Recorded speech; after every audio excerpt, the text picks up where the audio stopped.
राशि जी, तीर्थेश को नहीं बुलाया तुमने?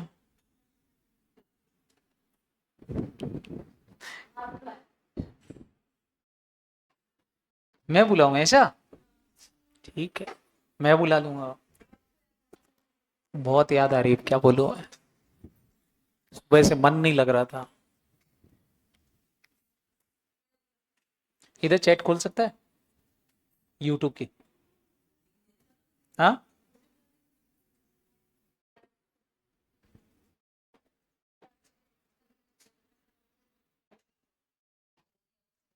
क्या? क्या दे दी? लिंक बच्चों को डाल दी मैंने। हाँ,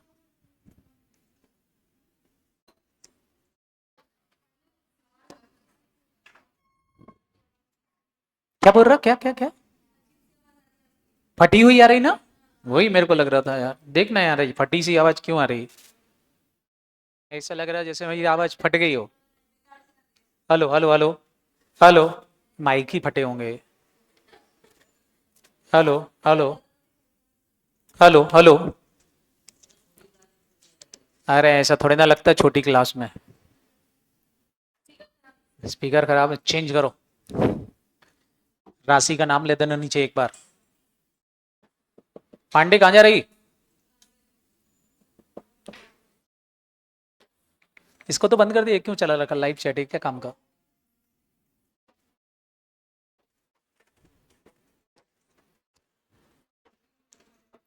चलो स्टार्ट करें। कर रहे हो चालू? कर दिया चालू? हाँ, ठीक है। गुड आफ्टरनून बच्चों। Very very good afternoon. और क्या, मेरे हिसाब से हो गई तैयारी, और क्या कंप्लीट हो गया होगा सब कुछ। और क्या, 4-5 दिन में सब पढ़ लिया होगा। सब सिलेबस खत्म कर लिया। चलो तो अब रिविजन्स कर लो, और क्या। देखो भाई, सीए इंटर के अंदर अगर मैं आपसे बात करूं ना, कि जैसे आपको सीए इंटर के अंदर आईआर चाहिए, रैंक चाहिए, तो पास होना है। कुछ लोगों का टारगेट ये भी हो सकता है कि पास हो जाए बस बहुत है मेरे को, और कुछ नहीं चाहिए जीवन में।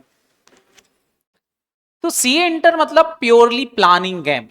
अगर आपका प्लानिंग सही है तो मान के चलना आप एक बार में चीजों को निकाल लोगे। प्लानिंग गड़बड़ हुई और वहां से सब कुछ गड़बड़ चालू हो जाता है। प्रॉब्लम इज दैट, मेरे को पता है आपने कोई ने प्लानिंग नहीं कर रखी होगी अभी 3 महीने में पढ़ाई कैसे करना है।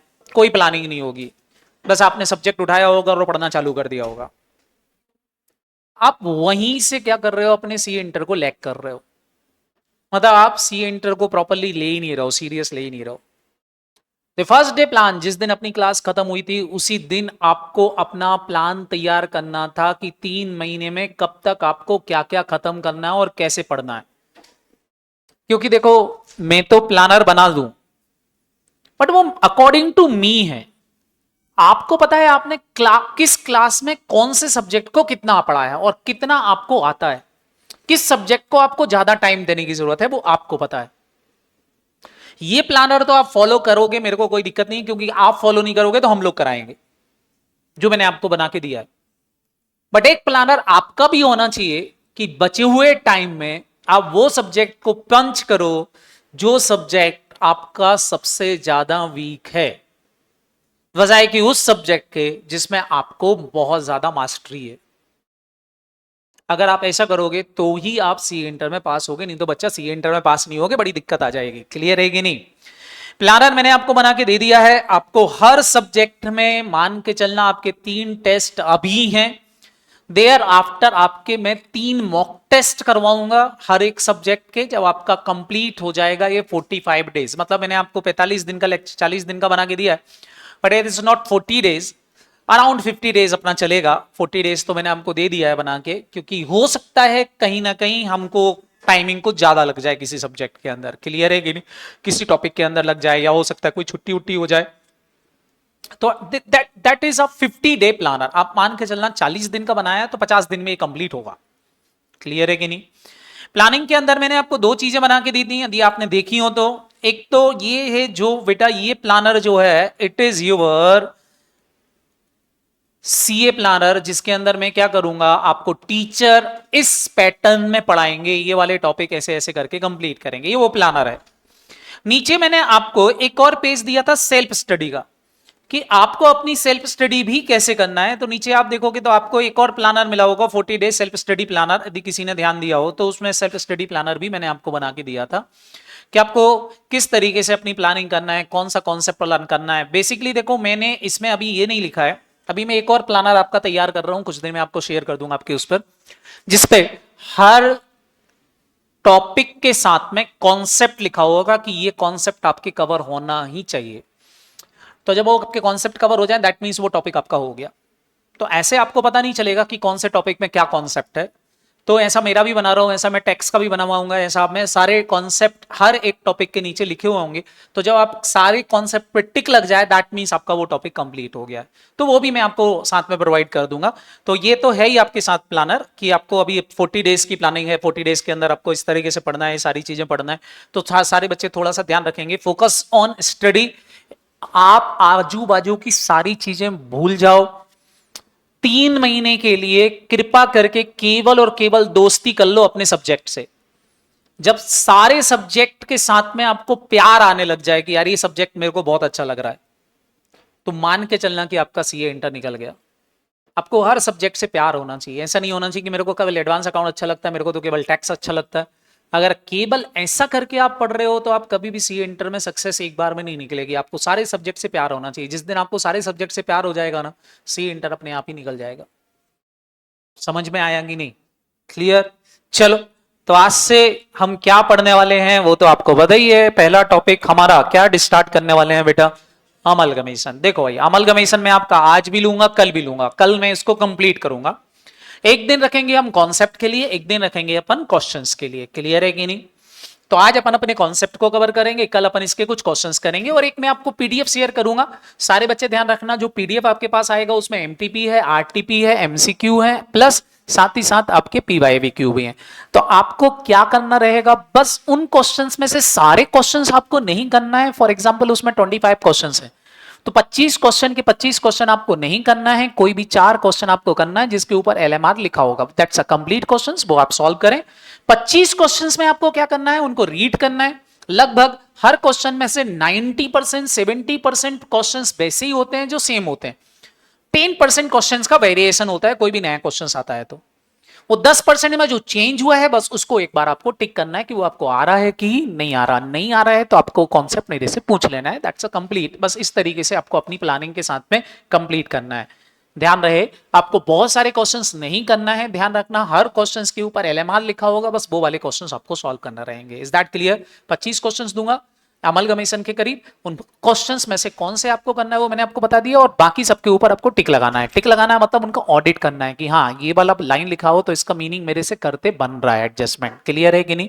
बस वो बन रहा तो काम खत्म। इसको ऐसे समझ लो जैसे फॉर एग्जाम्पल आप फाइनल अकाउंट बनाते थे बचपन में। भाई सैलरी अकाउंट कहां जाएगा आपको पता है? ट्रायल बैलेंस से पीएनएल में जाएगा। पता था कि नहीं? आउटस्टैंडिंग एक्सपेंसेस का ट्रीटमेंट आता था, बोलो हाँ है ना? लेकिन कई बार क्लोजिंग स्टॉक को ओवरड्राफ्ट से निकालने आ गया, तो क्लोजिंग स्टॉक का ट्रीटमेंट पता है, बट क्लोजिंग स्टॉक को ओवरड्राफ्ट से कैसे निकालेंगे उसके लिए तो एक बार सॉल्व करना पड़ेगा कि नहीं? तो वो वाला कॉन्सेप्ट सॉल्व करो, पूरा क्वेश्चन सॉल्व करने की जरूरत नहीं है, मैं ये बोल रहा हूँ। समझ में आएगी नहीं? चलो, तो अभी हम स्टार्ट करते हैं किससे बेटा? अमलगमेशन। अमलगमेशन में देखो हमको बेसिकली 3 तरह के क्वेश्चंस बनते हैं। एक क्वेश्चन आता है आपका, सारे बच्चे ध्यान रखना, कैलकुलेशन ऑफ परचेज कंसीडरेशन, केवल पीसी निकालने आएगा कि भैया पीसी निकालो, काम खत्म हो गया। सेकंड टाइप ऑफ क्वेश्चन बनता है कि आपको अकाउंटिंग करना है इन द बुक्स ऑफ कौन सी कंपनी में बेटा? परचेसिंग कंपनी में। और तीसरा क्वेश्चन बनता है कि आपको क्लोज करना है कौन सी कंपनी की बुक्स? वेंडर कंपनी की बुक्स। तो 3 तरह के क्वेश्चंस बेसिकली अमलगमेशन में बनते हैं, हमने पढ़ रखे हैं। सारे बच्चे फोकस देखो जरा। सबसे इंपॉर्टेंट चीज, मैंने अब आपको अमलगमेशन पढ़ाया था तो मैंने क्या बोला था, सारे बच्चे याद करो। मैंने बोला था सबसे इंपॉर्टेंट चीज क्या है? पीसी। अगर आपका पीसी गलत हो गया तो अमलगमेशन चैप्टर में आपको कॉन्फिडेंस नहीं आएगा, इसलिए पीसी को बहुत ध्यान से समझना। अमलगमेशन का मतलब क्या होता है आप सारे बच्चों को पता है, वो बात अपन डिस्कशन करेंगे। लेकिन उससे पहले एक और चीज बेटा, in the books of purchasing company में आपको एक और चीज ध्यान से देखना पड़ती है कि क्वेश्चन मर्जर का आया है या क्वेश्चन परचेस मेथड का आया है। कई बार ऐसा होता है हमको क्वेश्चन देख के समझ में नहीं आता कि मर्जर का है कि परचेस का है। सबसे पहले फोकस इसी पे करना है कि बच्चा मर्जर का क्वेश्चन है या फिर परचेस का है, ये कैसे पता चलेगा? तो कई बार क्वेश्चन खुद ही बता देगा कि आपको pass the necessary generally in the nature of merger या pooling of interest method, question खुद बोल देगा। बट कई बार आपको अंडरस्टैंडिंग करना है। अंडरस्टैंडिंग कैसे करना है? अगर आपको पीसी में पेमेंट केवल शेयर्स के फॉर्म में ही मिलता है, केवल किस में? शेयर्स। इक्विटी शेयर्स को इक्विटी शेयर्स दे रहा हो, प्रेफरेंस शेयर को प्रेफरेंस शेयर दे रहा हो, और कुछ नहीं दे रहा है, कोई कैश पेमेंट नहीं है, पेमेंट किसके फॉर्म में है? शेयर्स के फॉर्म में। एक चीज। दूसरा, अगर आपको दिख रहा है सारी एसेट्स और सारी लाइबिलिटी ही टेक ओवर हो रही हैं, कुछ भी छूट नहीं रहा है, और जो एसेट और लाइबिलिटी टेक ओवर हो रही है उनकी मार्केट वैल्यू क्वेश्चंस में गिवन नहीं है, समझ में आएगी नहीं, केवल बुक वैल्यू ही अवेलेबल है। क्लियर? अगर ऐसा है, दैट मीन्स क्वेश्चन किसका आ गया? इन द नेचर ऑफ मर्जर का, और फिर आपको क्वेश्चन मर्जर मेथड से ही करना है। समझ में आ रहा है? तीन बातें देखना है। क्या? सारी एसेट और सारी लाइबिलिटी जा रही है, पीसी का पेमेंट कैश में हो रहा है, और तीसरा असेट जो भी टेक ओवर होने उनकी मार्केट वैल्यू अवेलेबल नहीं है। दैट मीन्स आपको मर्जर मेथड लगाना है, क्वेश्चन बोले या ना बोले। समझ में आया कि नहीं? लेकिन अगर पीसी में आपको दिख रहा है कि कैश पेमेंट हो रहा है, पीसी में क्या पेमेंट हो रहा है? कैश पेमेंट हो रहा है, या क्वेश्चन बोल रहा है all asset taken over except cash and bank, तो दैट मीन्स समझ जाओ कि मेथड कौन सी लग गई है? परचेस मेथड लग गई है, फिर हमको मर्जर नहीं लगाना है। क्या आप सारे बच्चे बताओ, सबसे पहले ये वाला पॉइंट सबको समझ में आया कि नहीं, कि आप कब कौन सी मेथड लगाओगे? Is that clear? तो भाई सबसे पहले तो इस पे अब देखो, क्वेश्चन आते हैं तीन तरह के। हो सकता है क्वेश्चन आपको अमलगमेशन का आ जाए, हो सकता है क्वेश्चन एब्जॉर्शन का आ जाए, हो सकता है क्वेश्चन एक्सटर्नल रिकंस्ट्रक्शन का आ जाए। क्वेश्चन कुछ भी आ सकता है, ऐसा बिल्कुल जरूरी नहीं कि क्वेश्चन आपको मर्जर का आएगा या क्वेश्चन यही आएगा, कुछ भी आ सकता है। इन जनरल मान के चलना, अभी तक जितना भी अटेम्प्ट गया है उनमें अमलगमेशन की जगह एब्जॉर्शन के क्वेश्चंस ही पूछे हैं। किसके क्वेश्चंस पूछे हैं? एब्जॉर्शन। अभी तक अमलगमेशन के कोई क्वेश्चंस नहीं आए हैं। क्लियर है कि नहीं? बोलो। चाहे आपको इस मेथड से आए चाहे इस मेथड से आए, क्वेश्चन हमेशा किसका आया? फटाफट बोलो। एब्जॉर्शन का। तो आपको एब्जॉर्शन अच्छे से पढ़ के जानना है। एब्जॉर्शन इसलिए पूछते हैं क्योंकि क्वेश्चन लेंदी हो जाता है यदि अमलगमेशन का है, क्योंकि उसको इसमें आपको दो कंपनी की बुक्स की अकाउंटिंग करना पड़ती है। समझ में आएगी नहीं? इसलिए वो क्वेश्चन किसके पूछते हैं? इन जनरल एब्जॉर्शन के पूछते हैं। बट अमलगमेशन के भी आ सकते हैं, ऐसा नहीं कि अमलगमेशन का नहीं पूछा जाएगा, इसलिए अमलगमेशन को भी प्रॉपर्ली आपको तैयार करके जाना है। क्लियर है कि नहीं? चलो, तो ये आपका सिलेबस हो गया जो आपको डिस्कस करना है। अभी एक एक करके अपन डिस्कस करते हैं। सबसे पहले बेटा एब्जॉर्शन का मतलब समझ लो। किसका मतलब? फटाफट बोलो। एब्जॉर्शन। एब्जॉर्शन का मतलब क्या होता है बेटा? To take over. एक कंपनी जब दूसरी कंपनी को क्या करती है? फटाफट बोलो। टेक ओवर करती है। से वी लिमिटेड को किसने खरीद लिया? फटाफट बोलो। परचेसिंग कंपनी ने खरीद लिया, ए लिमिटेड ने खरीद लिया। तो बताओ बेटा, ये कंपनी, जो कंपनी को हमने खरीदा और उस कंपनी को खरीद के हमने क्या कर दिया? बंद कर दिया। तो ये हमारा क्या हो गया बेटा? एब्जॉर्शन। एब्जॉर्शन का मतलब हो गया टेक ओवर प्लान, जिसमें हम एक कंपनी को खरीद के अपनी कंपनी में मिला लेते हैं, एब्जॉर्ब करा लेते हैं। क्लियर है कि नहीं? दूसरा तरीका क्या होता है? फटाफट बोलो। अमलगमेशन। अमलगमेशन में क्या होता है? फटाफट बोलो। दो वेंडर कंपनी होती है, दोनों कंपनी मिलकर के क्या होती हैं? एक बड़ी कंपनी बना लेती हैं, जिसको हम क्या बोलते हैं? फटाफट बोलो। अमलगमेशन। मतलब इसमें हम क्या करते हैं? एक नई कंपनी प्रिपेयर करते हैं। क्या प्रिपेयर करते हैं? नई कंपनी। वो पुरानी दोनों कंपनी क्या हो जाती हैं? बंद हो जाती हैं। आप ऐसा भी बोल सकते हो कि हमने दो कंपनी का एब्जॉर्प्शन कर लिया एक नई कंपनी में। बात समझ में आई कि नहीं? तो इसको हम क्या बोलेंगे? फटाफट बोलो। अमलगमेशन। और तीसरा वर्ड होता है जिस पर इस एक बार थियोरेटिकल क्वेश्चन पूछ लिया था, एमसीक्यू पूछ लिया था, कि एक्सटर्नल रिकंस्ट्रक्शन क्या होता है। तो एक्सटर्नल रिकंस्ट्रक्शन का मतलब होता है बेटा कि आपकी एक पुरानी कंपनी थी जिस कंपनी में हैवी लॉसेस इकट्ठे हो गए थे, तो आपने क्या किया? फटाफट बोलो। इस लॉसेस को हटाने के लिए आपने एक नई कंपनी बनाई और अपनी ही कंपनी से अपनी कंपनी को खरीद लिया। बात समझ में आएगी नहीं? अब खरीदोगे तो सारे बच्चे बताओ क्या होगा? Reserve and surplus take over नहीं होते। किस में टेक ओवर होते हैं? मर्जर में। बट हम खरीदते हैं तब टेक ओवर नहीं होते। तो आपने अपनी ही कंपनी को टेक ओवर कर लिया, तो सारे बच्चे बताओ यहां से लॉसेस क्या हो जाएंगे? हट जाएंगे, और हम इस कंपनी में आ जाएंगे। मतलब एक पुरानी कंपनी खुद की ही पुरानी कंपनी को खुद की ही नई कंपनी क्या कर ले? फटाफट बोलो। टेक ओवर कर ले for eliminate the losses of the company. तो उसको हम क्या बोलते हैं? फटाफट बोलो। External reconstruction. समझ में आया कि नहीं? तो कितनी चीजें होंगी फटाफट बोलो? 3 चीजें होंगी। Is that clear? और अब इसमें सबसे इंपॉर्टेंट कॉन्सेप्ट जो हमारा चालू होता है प्रैक्टिकल का, वो सबसे पहले इंपॉर्टेंट कॉन्सेप्ट कौन सा है फटाफट बोलो? Calculation of purchase consideration. सारे बच्चे बताओ पीसी का मतलब सारे बच्चों को पता है? पीसी कैसे कैलकुलेट करते हैं बोलो? हाँ है ना? पीसी मतलब सारे बच्चे बताओ पीसी की डेफिनेशन कौन देता है बेटा? Accounting standard 14। कौन बताता है? अकाउंटिंग स्टैंडर्ड 14, जो क्या बोलता है कि परचेसिंग कंपनी वेंडर कंपनी के शेयर होल्डर को, ध्यान रखना, परचेसिंग कंपनी वेंडर कंपनी के शेयर होल्डर को जो भी पेमेंट करेगी केवल शेयर होल्डर को, वो क्या होगा? पीसी होगा। ऐसा क्यों लिखा है? तो उसका लॉजिक भी मैंने आपको बताया था कि आपको कोई कंपनी खरीदना है। क्या खरीदना है बेटा? कंपनी। और सारे बच्चे बताओ कंपनी जब आप खरीदोगे तो कंपनी खरीदने के लिए क्या करना पड़ेगा? उस कंपनी के क्या खरीदना पड़ेंगे? शेयर खरीदना। खिड़की खोल दो ना बेटा, खिड़की खोल दो ना। क्या खरीदना पड़ेंगे फटाफट बोलो? शेयर्स खरीदना पड़ेंगे। क्या खरीदना पड़ेंगे? शेयर्स। और आप मेरे को बताओ कंपनी के शेयर्स आप कैसे खरीदोगे? शेयर्स खरीदोगे तो पेमेंट किसको करना पड़ेगा? शेयर होल्डर को। और पेमेंट चूंकि शेयर होल्डर को करना पड़ेगा तभी जाके शेयर्स आपके मिलेंगे, तो बस शेयर्स खरीदने के लिए जो आपने पेमेंट दिया है वही हमारा क्या है? जोर से बोलो, पीसी। अब सारे बच्चे बताओ क्वेश्चन में लिखा है पेमेंट टू डिबेंचर होल्डर, क्या वो हमारे पीसी का पार्ट होगा? पेमेंट टू क्रेडिटर, क्या वो मेरे पीसी का पार्ट होगा? रिकंस्ट्रक्शन एक्सपेंसेस या फिर अमलगमेशन एक्सपेंसेस के बारे में लिखा है, क्या वो शामिल होगा? लिक्विडेशन एक्सपेंसेस शामिल होंगे क्या? कुछ भी नहीं होंगे। बात समझ में आएगी नहीं? आप बोलेंगे नई कंपनी बनाने का खर्चा लगा, क्या ये भी पीसी में शामिल होगा? कुछ भी नहीं होगा। केवल पीसी में क्या शामिल होगा? Amount paid to vendor company share holder by purchasing company. Clear है कि नहीं? वो सब हमारा क्या होगा? पीसी। अभी पीसी को कैलकुलेट करने के कितने तरीके हैं? तो पीसी को कैलकुलेट करने की कुछ मेथड्स हैं।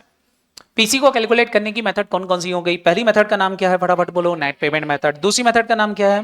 Net asset method. और तीसरी कुछ क्या है? Other method. अदर मेथड में बहुत सारी मेथड हो जाती हैं, जैसे कि लमसम मेथड हो गई, इंट्रिंसिक वैल्यू मेथड हो गई, पीसी एट पार हो गया, इनकम मेंटेनेंस मेथड हो गई, और पी रेशो। इस अटेम्प्ट में ये वाला क्वेश्चन आया था, क्या है आपको याद है कि नहीं? कौन से मेथड पूछा था? इनकम मेंटेनेंस वाला। तो हमको सारी बातें थोड़ा सी ध्यान रखना है। हमारा फर्स्ट प्रेफरेंस हमेशा ध्यान रहेगा, हमारे 90% क्वेश्चन में कौन सा क्वेश्चन लग जाता है? Net payment. कुछ क्वेश्चंस में ही कौन सी मेथड लगेगी? Net asset. हम सबसे पहले कोशिश करेंगे ये वाली मेथड लग जाए हमारे क्वेश्चंस में। अगर ये नहीं लगा पा रहे होंगे तो ये, अच्छा ये तभी लगाना है जब क्वेश्चन खुद बोले, नहीं तो हमको लगाने की जरूरत नहीं। अभी देखो नेट पेमेंट मेथड का मतलब क्या है, समझो। नेट पेमेंट का मतलब क्या है?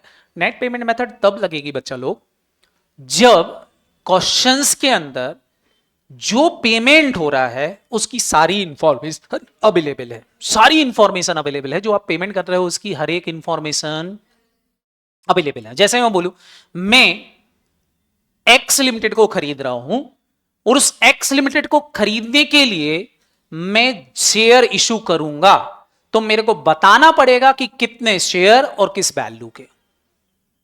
अरे हाँ है ना? तो काम हो गया ना। मतलब अगर मैं बोलूं कि मैं ये दूंगा और उसकी वैल्यू ही बताऊं, तो फिर कुछ नहीं करना, जो मैं दे रहा हूं उन सबका टोटल लगा लो, बताओ बेटा, वही हमारा क्या हो जाएगा? नेट पीसी हो जाएगा। इसलिए इसका नाम है नेट पेमेंट। नेट पेमेंट मतलब जो मैं पेमेंट कर रहा हूं उसकी सारी इंफॉर्मेशन अवेलेबल है। अब मैं ये बोलूं कि मैं नेसेसरी कैश दूंगा, तो दैट मीन समझ जाओ, नेसेसरी कैश दूंगा मतलब क्या? मैंने कैश बताया कितना दूंगा, तो मेथड कौन सी हो गई? नेट एसेट पे जाना। मैं बोलूं नेसेसरी शेयर इशू करूंगा, तो एसेट पे जाना पड़ेगा। बोलो। तो समझना सिंपल से काम होता है कि जब मेरे क्वेश्चंस में जो मैं पेमेंट करने वाला हूं उसकी सारी इंफॉर्मेशन अवेलेबल है, दैट मींस आपकी कौन सी मेथड लग गई है बेटा?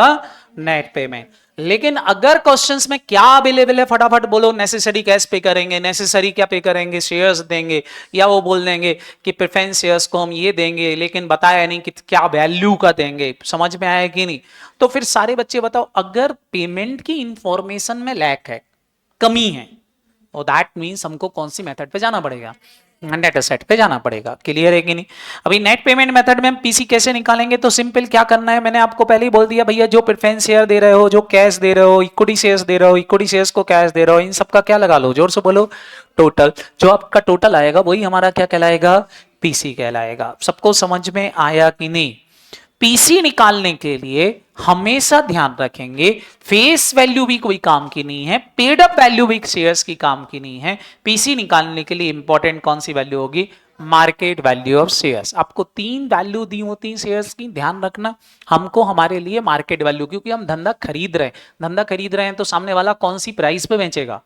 मार्केट प्राइस पे बेचेगा अपना शेयर। क्लियर है कि नहीं? तो शेयर होल्डर से हम शेयर खरीद रहे हैं, ना कि कंपनी शेयर इशू कर रही। देखो जब हम इशू करते थे तो हमारे लिए face value paid value important होती थी। हम यहाँ शेयर खरीद रहे हैं किससे? शेयर होल्डर से। इसलिए कौन सी वैल्यू इंपॉर्टेंट होगी बेटा? मार्केट वैल्यू इंपॉर्टेंट होगी। कौन सी वैल्यू इंपॉर्टेंट होगी? Market value. तो पीसी के लिए हमेशा मार्केट वैल्यू इंपॉर्टेंट होगी। क्लियर है कि नहीं? अब देखो कितने तरह के क्वेश्चंस बनते हैं जिसपे हम नेट पेमेंट मेथड अप्लाई कर सकते हैं। कितने तरह के क्वेश्चंस बनते हैं? पहला क्वेश्चन के अंदर आपको वेंडर कंपनी के शेयर खरीदना क्या है, पहले तो ये समझो क्या खरीदना है। वेंडर कंपनी के शेयर, कौन से शेयर? प्रेफरेंस शेयर या इक्विटी शेयर या दोनों? दोनों खरीदना है। लेकिन देखो प्रेफरेंस शेयर की वैल्यू नहीं दी हो तो घबराना मत, उनको हम उतना ही दे सकते हैं। किसकी वैल्यू पे फोकस रखना है? प्रेफरेंस से कोई मतलब नहीं है, दिए हैं तो ठीक है जोड़ लेंगे, नहीं दिए हैं तो नहीं जोड़ेंगे। उनको हम सेम वैल्यू दे सकते हैं बट इक्विटी को सेम वैल्यू नहीं देंगे। तो हमको क्या चाहिए? वेंडर कंपनी के शेयर्स चाहिए, क्योंकि वेंडर कंपनी के शेयर्स हमको खरीदना है। और जो शेयर आप खरीद रहे हो उसकी मार्केट वैल्यू आपको पता है। क्या करोगे? फटाफट बोलो, इन दोनों का क्या कर दोगे? मल्टीप्लाई। क्लियर है कि नहीं? और मान लो कंपनी गुडविल के लिए कुछ एक्स्ट्रा पेमेंट कर रही हो तो क्वेश्चन बोलेगा कि कैसे इतना दे रहे हैं, तो बस बेटा हमारा क्या हो जाएगा? पीसी आ जाएगा अगर ये दे दिया तो। क्लियर है कि नहीं? दूसरा तरीका हो सकता है क्वेश्चन में स्वैप रेशो दे सकता है। क्या दे सकता है? फटाफट बोलो। स्वैप रेशो मतलब वो किसी एक शेयर होल्डर का स्वैप रेशो बता देंगे। एक शेयर होल्डर का बता देंगे मतलब वो बोलेंगे 4 शेयर के बदले में 3 शेयर दे रहे हैं 10 रुपए वाले। बात समझ में आएगी नहीं? बोलो हाँ है ना? तो एक शेयर का जो रेशो बताया वही रेशो हम क्या करेंगे? सारे शेयर पर अप्लाई कर देंगे। तो हमारे पास क्या आ जाएगा? फटाफट बोलो। पीसी। क्या आ जाएगा? पीसी। तो सेकंड टाइप ऑफ क्वेश्चन क्या गिवन हो सकता है? Swap ratio. Swap ratio complete होना चाहिए। स्वैप रेशो क्या होना चाहिए? कंप्लीट। ऐसा नहीं होना चाहिए बोले हम 4 शेयर देंगे प्लस नेसेसरी कैश देंगे। अभी समझो, आप दिमाग लगाओ जरा। वो क्या बोलेंगे? 4 शेयर देंगे और साथ ही साथ क्या बोल रहा है? तो चलो शेयर तो बता दिया, नेसेसरी कैश के बारे में बताया क्या? नहीं बताया। मतलब मेथड कौन सी हो गई? नेट एसेट पे जाना पड़ेगा। समझ में आएगी नहीं? या वो बोलेंगे देखो 5 रुपए पर शेयर का कैश देंगे और साथ ही साथ नेसेसरी शेयर देंगे, तो भी किस पे जाना पड़ेगा? नेट एसेट पे जाना पड़ेगा। समझ में आया कि नहीं? भाई हमको स्वैप रेशो कंप्लीट दिया है तो हम क्या निकाल सकते हैं? फटाफट बोलो। पीसी। क्लियर है कि नहीं? तीसरा तीसरा तीसरा तीसरा क्वेश्चन यही बता दे कि मैं वेंडर कंपनी के शेयर होल्डर को 10,000 शेयर दे रहा हूं। कितने शेयर दे रहा हूं? 10,000। मतलब नंबर ऑफ शेयर जो इशू कर रहे हो वो दे दिया, और इस प्राइस का मेरा एक शेयर है, तो भी पीसी आ जाएगा कि नहीं? जैसे वो बोलूं मैं 10,000 शेयर इशू करूंगा। कितने शेयर? और एक शेयर मेरा 100 रुपए का रहेगा, तो बस खाली क्या करना है? मल्टीप्लाई करना है, तो पीसी आ जाएगा कि नहीं? बोलो। तो ये हमारे कितने तरह के क्वेश्चंस बनते हैं बेटा? 3। इसमें भी मैंने आपको बताया था कि बच्चा जो स्वैप रेशो होता है वो 2 तरीके से गिवन हो सकता है, या तो वैल्यू में गिवन हो सकता है या फिर नंबर में गिवन हो सकता है। वैल्यू मतलब आपको मार्केट प्राइस पर शेयर वेंडर कंपनी की भी गिवन है और मार्केट प्राइस पर शेयर परचेसिंग कंपनी। अगर दोनों कंपनी के शेयर की मार्केट प्राइस दे रखी है तो मैंने बोला था वैल्यू में फॉर्मूला हो जाता है MPS of vendor company divide by MPS of purchasing company. मैंने बोला था ये याद कैसे रखोगे आप एग्जाम में? तो मैंने बोला था जो कंपनी भगवान को प्यारी हो रही है वो ऊपर लिख दो, जो कंपनी बच रही है उसको कहां रख लो? नीचे रख लो, काम हो जाएगा। क्लियर है कि नहीं? और नंबर में ये कैलकुलेशन उल्टा हो जाता है। नंबर में क्या हो जाता है? उल्टा। ऊपर कौन सी कंपनी के शेयर लोगे? जो इशू हो रहा है। और नीचे कौन से लोगे? वेंडर कंपनी के लेंगे। तो हमारा क्या आ जाएगा? फटाफट बोलो। Swap ratio. क्लियर है कि नहीं? इसको अप्लाई करके हम पीसी निकाल लेंगे। पीसी कैसे निकालोगे सारे बच्चे बताओ? Equity share holder of vendor company लोगे, हाँ या ना? फिर क्या करोगे? इक्विटी शेयर्स आप किसको पे कर रहे हैं पहले तो बताओ? Equity shares holder vendor company को पे कर रहे हैं। क्या दे रहे हैं? Equity shares of purchasing company. क्या करोगे उसमें?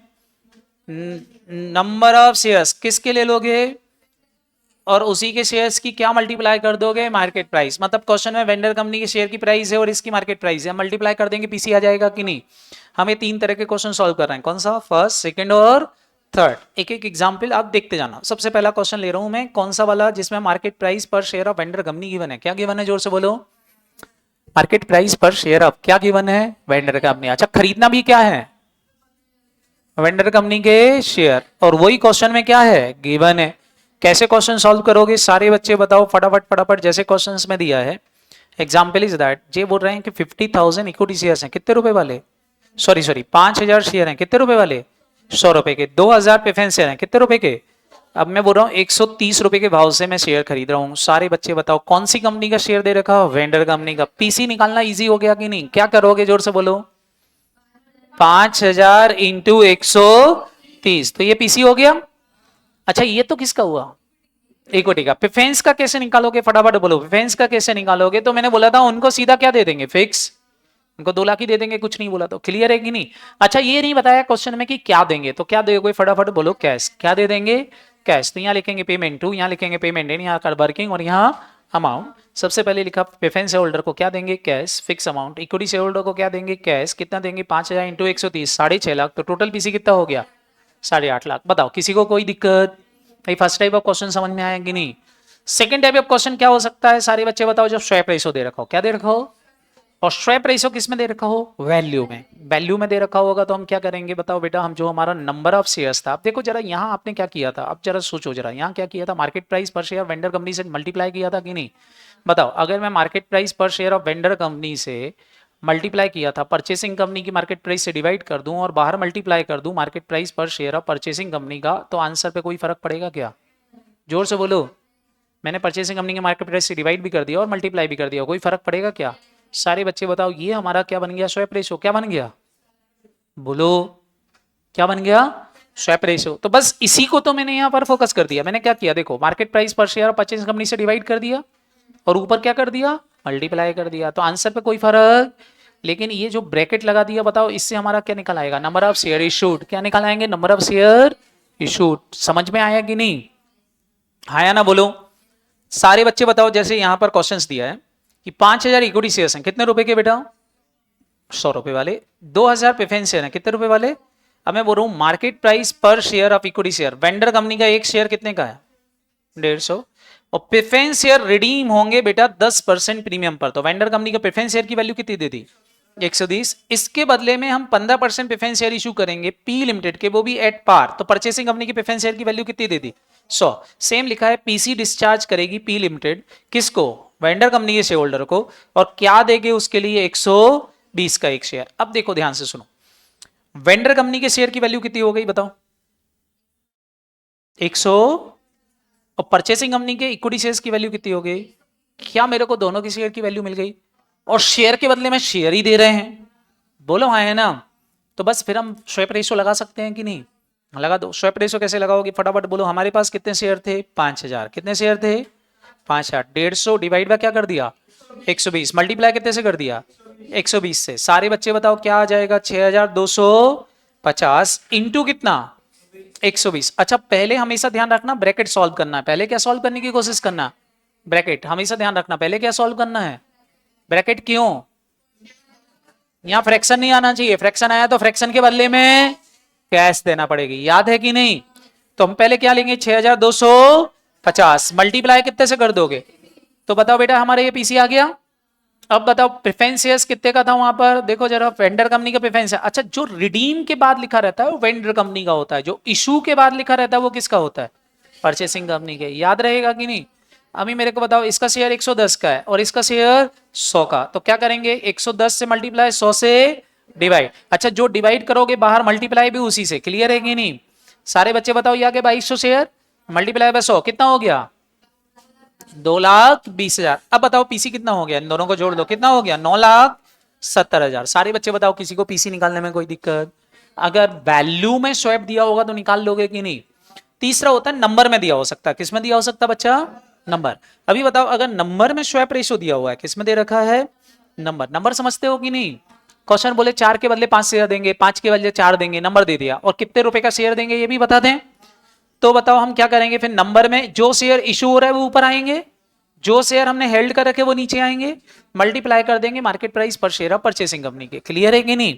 अभी सारे बच्चे बताओ, जैसे यही वाला क्वेश्चन था, हमारे 5,000 शेयर थे, ये कितने दे रखे बेटा, 3,000। नीचे बोल रहे हैं पी लिमिटेड इशू करेगी कितने शेयर, 3 प्रेफरेंस शेयर, कितने के बदले में। और सेम बोल रहा है पी लिमिटेड इशू करेगी 6 इक्विटी शेयर, कितने के बदले में, 4 के बदले में। इशू प्राइस रहेगी 140, 140। 40। अब पीसी निकालना है, बताओ निकाल सकते हो कि नहीं? क्या करोगे बताओ? 5000 में किसका मल्टीप्लाई करोगे? बताओ 5000 में किसका मल्टीप्लाई करो? 6 का। 5000 में किसका मल्टीप्लाई करोगे? 6 का। ध्यान रखा हम इक्विटी की बात कर रहे हैं, तो इक्विटी की बात यहां लिख रहे हैं। तो 5000 में किसका मल्टीप्लाई करोगे? 6 का। डिवाइड कितने से करोगे? 4। और मल्टीप्लाई कितने से कर दोगे? 140। तो देखो जरा हमने यही किया है, 5000 मल्टीप्लाई बाय 6 डिवाइड बाय 4, तो यहां हमारे नंबर आ गए। इस नंबर में मैंने 140 मल्टीप्लाई कर दिया तो पीसी मिल गया। सेम प्रेफरेंस शेयर का निकाल लिया, 3000 प्रेफरेंस शेयर थे, कितने शेयर दे रहे हैं फटाफट बोलो? 3। कितने के बदले में? तो 3 डिवाइड बाय 4 मल्टीप्लाई बाय 100, ये आ गया हमारा किसका? फटाफट बोलो। प्रेफरेंस शेयर को। प्रेफरेंस शेयर को इतना मिलेगा, इक्विटी को इतना मिलेगा, इन दोनों को जोड़ दो, ये हमारा क्या हो गया? पीसी। सारे बच्चे बताओ ये मेथड कौन सी मेथड हो गई? Net payment method.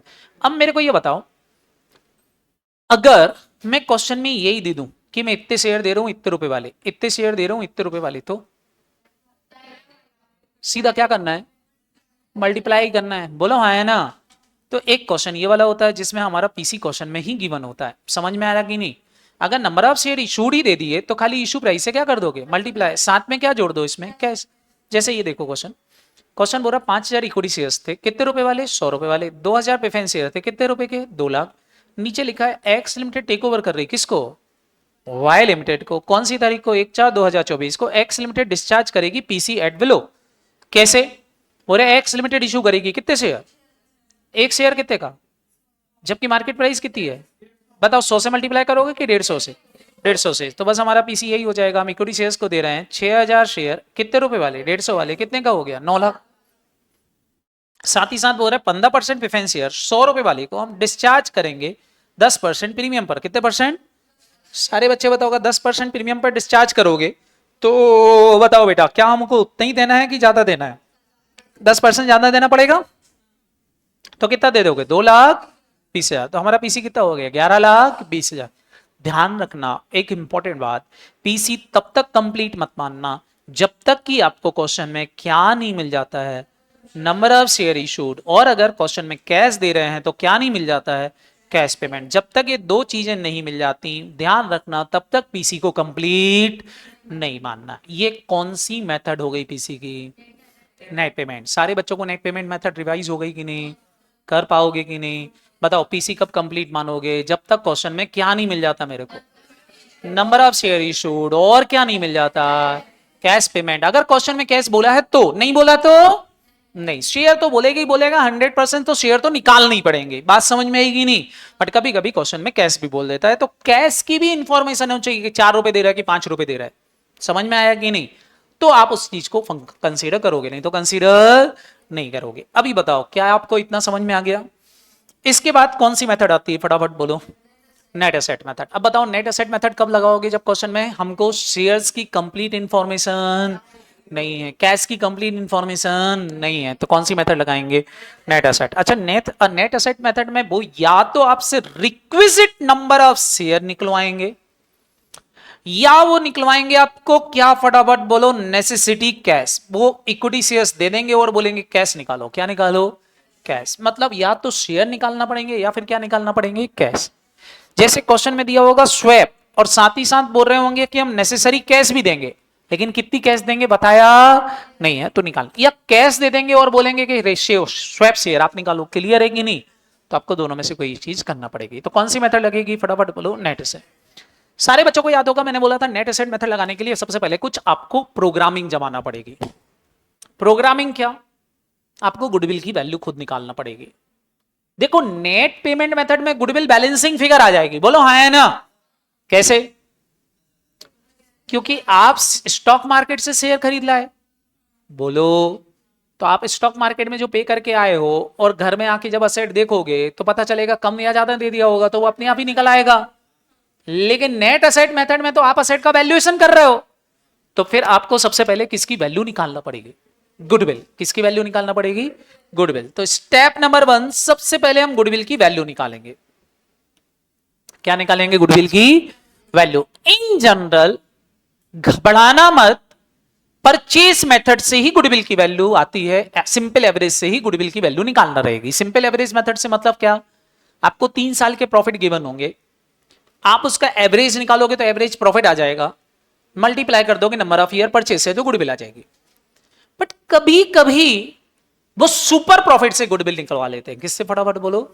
Super profit. अगर सुपर प्रॉफिट से गुडविल निकालने आता है तो सारे बच्चे ध्यान रखना, सबसे पहले आप निकालोगे क्या? फटाफट बोलो। Average profit. क्या निकाल लोगे? फिर निकालोगे कैपिटल एम्प्लॉयड। क्या निकालोगे? फटाफट बोलो। सुनाई नहीं दिया। Capital employed. यहां लिखोगे कैलकुलेशन ऑफ कैपिटल एम्प्लॉयड। तो फिर आपको कैपिटल एम्प्लॉयड निकालना पड़ेगा। और बच्चा लोग कैपिटल एम्प्लॉयड कैसे निकालते हैं ये आपको आना चाहिए। कैसे निकालते हैं? तो देखो, कैपिटल एम्प्लॉयड निकालने के लिए सबसे पहले आपको सारी एसेट लेना रहेंगी। कौन सी प्राइस पर? मार्केट प्राइस पर। लेकिन उसमें कंसीडर नहीं करना है, ध्यान रखना जो नहीं करना है। क्या नहीं करना है? गुडविल जो बुक्स में है पहले से वो नहीं लेना है, नॉन ट्रेड इन्वेस्टमेंट नहीं लेना है, और क्या नहीं लेना? फिक्टिशियस एसेट नहीं लेना है। इन तीन एसेट को छोड़ के बाकी सारी एसेट ले लो। और कौन सी वैल्यू पे लोगे? Market value. माइनस कर देना उसमें से सारी आउटसाइड लायबिलिटी, तो आपके पास क्या आ जाएगा? Capital employed. क्या आ जाएगा? Capital employed. अच्छा, कभी कभी वो एवरेज कैपिटल एम्प्लॉयड बोल देते हैं, तो कुछ मत करना, इसमें से half of the net profit. कैसा? फटाफट बोलो। Half of the net profit क्या कर देना? माइनस कर देना, तो एवरेज आ जाएगा। क्या आ जाएगा? एवरेज। ये कैसे आ जाता है? इस कॉन्सेप्ट को मैं यहां से समझाऊं तो आपको शायद समझ में आ जाएगा। ध्यान से देखना। जैसे मैं बोलूं कि मेरे पास ओपनिंग कैपिटल एम्प्लॉयड थी 2 लाख, बोलो हाँ है ना। फिर मैं बोलूं कि इस साल नेट प्रॉफिट हुआ 3 लाख का। नेट प्रॉफिट कितने का हुआ? 3 लाख। और मैंने इसमें से डिविडेंड बांट दिया है। क्या बांट दिया है? डिविडेंड बांट दिया है 1 लाख का। तो अब मेरे को बताओ क्लोजिंग कैपिटल एम्प्लॉयड कितना रहा होगा? फटाफट बताएंगे सारे बच्चे। क्लोजिंग कैपिटल एम्प्लॉयड कितना रहा होगा? जोर से बोलो। सुनाई नहीं दिया। पक्का 4 लाख रहा होगा? रहेगा कि नहीं? अब मैं आपसे बोलूं कि जरा एवरेज निकालो। क्या निकालो? तो बचपन में मैडम ने एवरेज निकालना सिखाया था। 2 lakh plus 4 lakh, opening plus closing, divide by क्या करते थे? 2। सारे बच्चे बताओ एवरेज कितना आ रहा? सुना ही नहीं दिया। आया कि नहीं? इसी को निकालने का एक तरीका और है। आप एक काम करो, क्लोजिंग कैपिटल एम्प्लॉयड ले लो। क्या ले लो? फटाफट बोलो। क्लोजिंग कैपिटल एम्प्लॉयड ले लो। बताओ क्लोजिंग कैपिटल एम्प्लॉयड कितना है? फटाफट फटाफट बताएंगे सारे बच्चे। कितना है? 4 लाख। 4 लाख है कि नहीं? इसमें आप जोड़ दो हाफ ऑफ द डिविडेंड। कितना जोड़ दो? Half of the dividend. जरा डिविडेंड बताओ कितना बांटा? 1 लाख। 1 लाख का आधा कितना? 50,000। जोड़ दिया कि नहीं? बोलो हाँ है ना। कितना जोड़ दो? फटाफट बोलो। 50,000 जोड़ दो। सारे बच्चों को बात समझ में आई कि नहीं? बोलो। तो 50,000 मैंने जोड़ दिया, हाँ या ना। और माइनस कर दो आधा नेट प्रॉफिट। बताओ नेट प्रॉफिट कितना था? 3 लाख का आधा बोलो 1.5 लाख। इसमें से माइनस कर दो और जरा निकालो, तो क्या आपके पास एवरेज वही 3 लाख आ गया? बोलो हाँ है ना। तो कई बार एवरेज निकालने का तरीका ये भी हो सकता है। अब आप बोलोगे सर ये वाला क्यों लगाएंगे अगर मेरे पास ओपनिंग क्लोजिंग है? नहीं बेटा, आपके पास ओपनिंग अवेलेबल नहीं होगा। आपके पास करेंट ईयर का प्रॉफिट गिवन होगा, क्लोजिंग कैपिटल एम्प्लॉयड गिवन होगा। तो उसकी हेल्प से आप क्या निकाल सकते हो? जल्दी से बताओ क्या निकाल सकते हो? Average capital employed. क्या निकाल सकते हो? एवरेज। आंसर दोनों से कैसे आते हैं? फटाफट बोलो। सेम। तो मैंने यहां पर देखो बाजू में आपको यहां लिख करके दिया हुआ है एवरेज कैपिटल एम्प्लॉयड। अगर क्वेश्चन बोलता है तो कैसे निकालोगे, तो मैंने यहां लिख के दिया है। क्या करना? फटाफट बोलो। क्लोजिंग कैपिटल एम्प्लॉयड में क्या कर देना? Half of the net profit of current year. ध्यान रखना, half of the net profit of current year क्या कर दोगे? और क्या जोड़ देना? हाफ ऑफ द डिविडेंड जोड़ देना। क्या जोड़ देना? हाफ ऑफ द डिविडेंड जोड़ देना। क्या आ जाएगा? फटाफट बोलो। एवरेज आ जाएगा। क्या आ जाएगा? एवरेज आ जाएगा। सारे बच्चे बताओ एवरेज हर क्वेश्चन में लोगे कि क्वेश्चन बोले तो ही लोगे? नहीं तो हम कौन सा कैपिटल एम्प्लॉयड ही कंसीडर कर लेंगे, क्लोजिंग। फिर आपको पता है क्या करोगे? फटाफट बोलो। आपके पास है एवरेज प्रॉफिट, इसमें से क्या माइनस कर दोगे? Normal profit. नॉर्मल प्रॉफिट कैसे आता है आपको पता है? बोलो जल्दी से। क्या करोगे? हाँ, कैपिटल एम्प्लॉयड में एनआरआर से क्या कर दोगे? मल्टीप्लाई। अच्छा, कई बार एनआरआर दी नहीं होती, निकालना पड़ेगी। तो एनआरआर कुछ नहीं, जो आप बचपन में के ओ निकालते थे ना, के ओ को ही यहाँ क्या बोलोगे, एनआरआर, या के ई को बोल सकते हैं। वो तो के ई में आपको हो सकता है आर एफ दे दें, आर एम दे दें, माइनस आर एफ करवा लें और इंटू क्या करवा दें, बीटा। एक कौन सा वाला फॉर्मूला याद है आपको, सी ए पी एम वाला। तो कई बार क्वेश्चन के अंदर ये सब दे देते हैं, वो आपको लगेगा कि ये अकाउंट का पेपर है कि एफएम का है, पर दे देते हैं वो। तो ऐसे भी के ई निकाल सकते हो। कोई रेट या तो क्वेश्चन में गिवन होगी, नहीं होगी तो निकलवा लेंगे आपसे। क्लियर है कि नहीं? तो जो भी दे रहे कि लगा देना, उससे आप आएंगे सुपर प्रॉफिट। सुपर प्रॉफिट में मल्टीप्लाई कर दोगे किसका, नंबर ऑफ ईयर परचेज का। तो क्या मिल गई, जोर से बोलो, गुडविल। तो सबसे पहला स्टेप फॉलो हो गया, हमारी गुडविल की वैल्यू आ गई। अब गुडविल की वैल्यू निकाल दी, फिर क्या करोगे, अब निकालोगे पेमेंट टू डिवेंचर होल्डर। क्या निकालोगे, पेमेंट टू, अगर आपके क्वेश्चन में डिवेंचर होल्डर है तो डिवेंचर होल्डर को पहले पेमेंट करना पड़ेगा, तब जाके इक्विटी शेयर होल्डर का पेमेंट पता चलेगा। क्लियर है कि नहीं? तो हमको क्या निकालना पड़ेगा, payment to debenture holder. Payment to debenture holder कैसे निकालेंगे, सिंपल बेटा, जनरली डिवेंचर के बदले में डिवेंचर ही लेते हैं, क्वेश्चंस में दिया होगा। तो आप क्या करोगे बेटा, रिडम्पशन प्राइस से मल्टीप्लाई करके इशू प्राइस से क्या कर दोगे, डिवाइड। रिडम्पशन प्राइस किसकी है, वेंडर कंपनी की। इशू प्राइस किसकी है, और बाहर मल्टीप्लाई भी किससे करोगे, परचेसिंग कंपनी की। वही स्वैप लगा दोगे। क्लियर है कि नहीं? तो आपको डिवेंचर का पेमेंट मिल जाएगा। फिर पेमेंट निकाल लो प्रेफरेंस शेयर होल्डर का। किसका निकाल लो बेटा, क्योंकि प्रेफरेंस शेयर होल्डर को तो फिक्स ही देते हैं, या क्वेश्चन बताएगा कि इतने के बदले में इतना देना है या ये देना है, तो जो दे रहा है वो निकाल के प्रेफरेंस शेयर का पेमेंट निकाल लो। क्लियर है कि नहीं? अब सारे बच्चे बताओ, प्रेफरेंस शेयर होल्डर का पेमेंट आ गया, डिवेंचर होल्डर का पेमेंट आ गया, गुडविल की वैल्यू आ गई। अब ये तीन चीजें जब आपकी कंप्लीट हो जाएं तो आप लगा सकते हो नेट एसेट मेथड। क्या लगा सकते हो? अब नेट एसेट मेथड में क्या करोगे, सबसे पहले लोगे क्या, गुडविल। क्या लोगे, उसमें क्या जोड़ोगे, सारे बच्चे बताओ, गुडविल ले ली, उसमें क्या जोड़ोगे, सुनाई नहीं दिया, असेट की वैल्यू जोड़ोगे कि नहीं, माइनस कर दोगे क्या, लाइबिलिटी। Very good. और क्या माइनस कर दोगे, डिवेंचर का पेमेंट। जैसे आप आउटसाइड लाइबिलिटी माइनस करोगे असेट में से, तो पीसी तो आ गया। लेकिन मेरा पीसी यहां कंप्लीट नहीं होता, अमाउंट में आया। मैंने बोला था जब तक नंबर ऑफ शेयर्स नहीं मिल जाते तब तक मेरा पीसी कंप्लीट नहीं होगा। फिर क्या करोगे, फटाफट बोलो, ये पीसी में से किसका पेमेंट माइनस कर दो, तो आपको पता चलेगा इक्विटी का पेमेंट इतना है। अब क्वेश्चन में कोई एक चीज गिवन होगी, अगर शेयर गिवन है तो कैश निकाल लेना, और कैश गिवन है तो क्या निकाल लेना, शेयर्स निकाल लेना। समझ में आया कि नहीं, बोलो। और क्वेश्चन में मान लो यही बोल दे कि हम पूरे के बदले में ही शेयर देंगे, तो कैश लिखने की जरूरत नहीं, इसी को सीधा डिवाइड कर देना, तो आपको क्या आ जाएगा, नंबर ऑफ शेयर इशूड। बात समझ में आई कि नहीं? बस इस तरीके से हम क्या निकाल लेंगे, फटाफट बोलो, पीसी। सारे बच्चे बताओ क्या ये पॉइंट सबको समझ में आ गया कि नहीं, बोलो हाँ है ना। एक एग्जाम्पल करने से पहले कुछ इंपॉर्टेंट बातें जो आपको नेट एसेट मेथड में फोकस करना है। पहली चीज, सारे बच्चे ध्यान से समझना, पहली चीज, workman compensation reserve. Workman compensation reserve जो है बेटा, वो लाइबिलिटी नहीं है, उसको आप माइनस नहीं करोगे। आप उसको माइनस करोगे अगर क्वेश्चन खुद बोले कि लाइबिलिटी आ गई। अब आपने एस 29 पढ़ लिया है तो मैं बता सकता हूं, workman compensation reserve is your contingent liability. क्योंकि वर्कमैन कंपनसेशन कब देना पड़ता है, जब कोई वर्कर परमानेंट डिसेबिलिटी आ जाए। तो क्या सोचते हो, आपकी बिल्डिंग में किसी का हाथ कट ही जाएगा, पैर टूट ही जाएगा, बोलो अरे हाँ है ना। जैसे बाबा का कल मेरे से बाबा बोल रहे थे कि अब लिफ्ट बंद करना पड़ेगी, क्योंकि बच्चे लिफ्ट में बहुत शैतानी करते हैं, किसी का कुछ हाथ पैर टूट गया तो क्या लगता है, टूट जाएगा क्या, जोर से बोलो।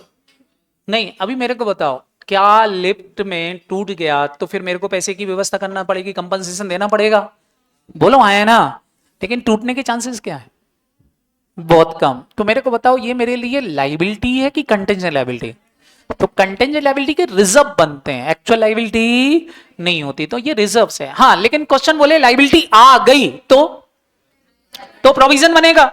अभी प्रोविजन बनेगा तो फिर क्या करना पड़ेगा, माइनस करना पड़ेगा। लॉजिकली क्लियर हुआ कि नहीं? एस 29 पढ़ दिया तो समझ में आया कि नहीं? ओ आज मैडम कहाँ खो गए, किसके पास, हाँ यहीं रहो, समझ में आया कि नहीं?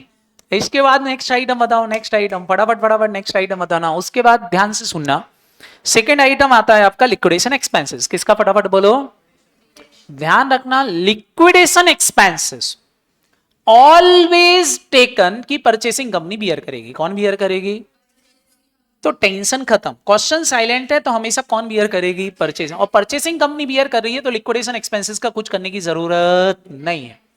लेकिन लेकिन लेकिन लेकिन अगर क्वेश्चन स्पेसिफाई कर दे कि वेंडर कंपनी बियर करेगी और purchasing company cash and bank भी टेक ओवर कर रही है, तो ध्यान रखना हम सबसे पहले क्या करेंगे, उतना कैश यहां से क्या कर देंगे, माइनस बची हुई कैश का ही क्या करवाएंगे, टेक ओवर करवाएंगे। क्या ये समझ में आया कि नहीं? बोलो।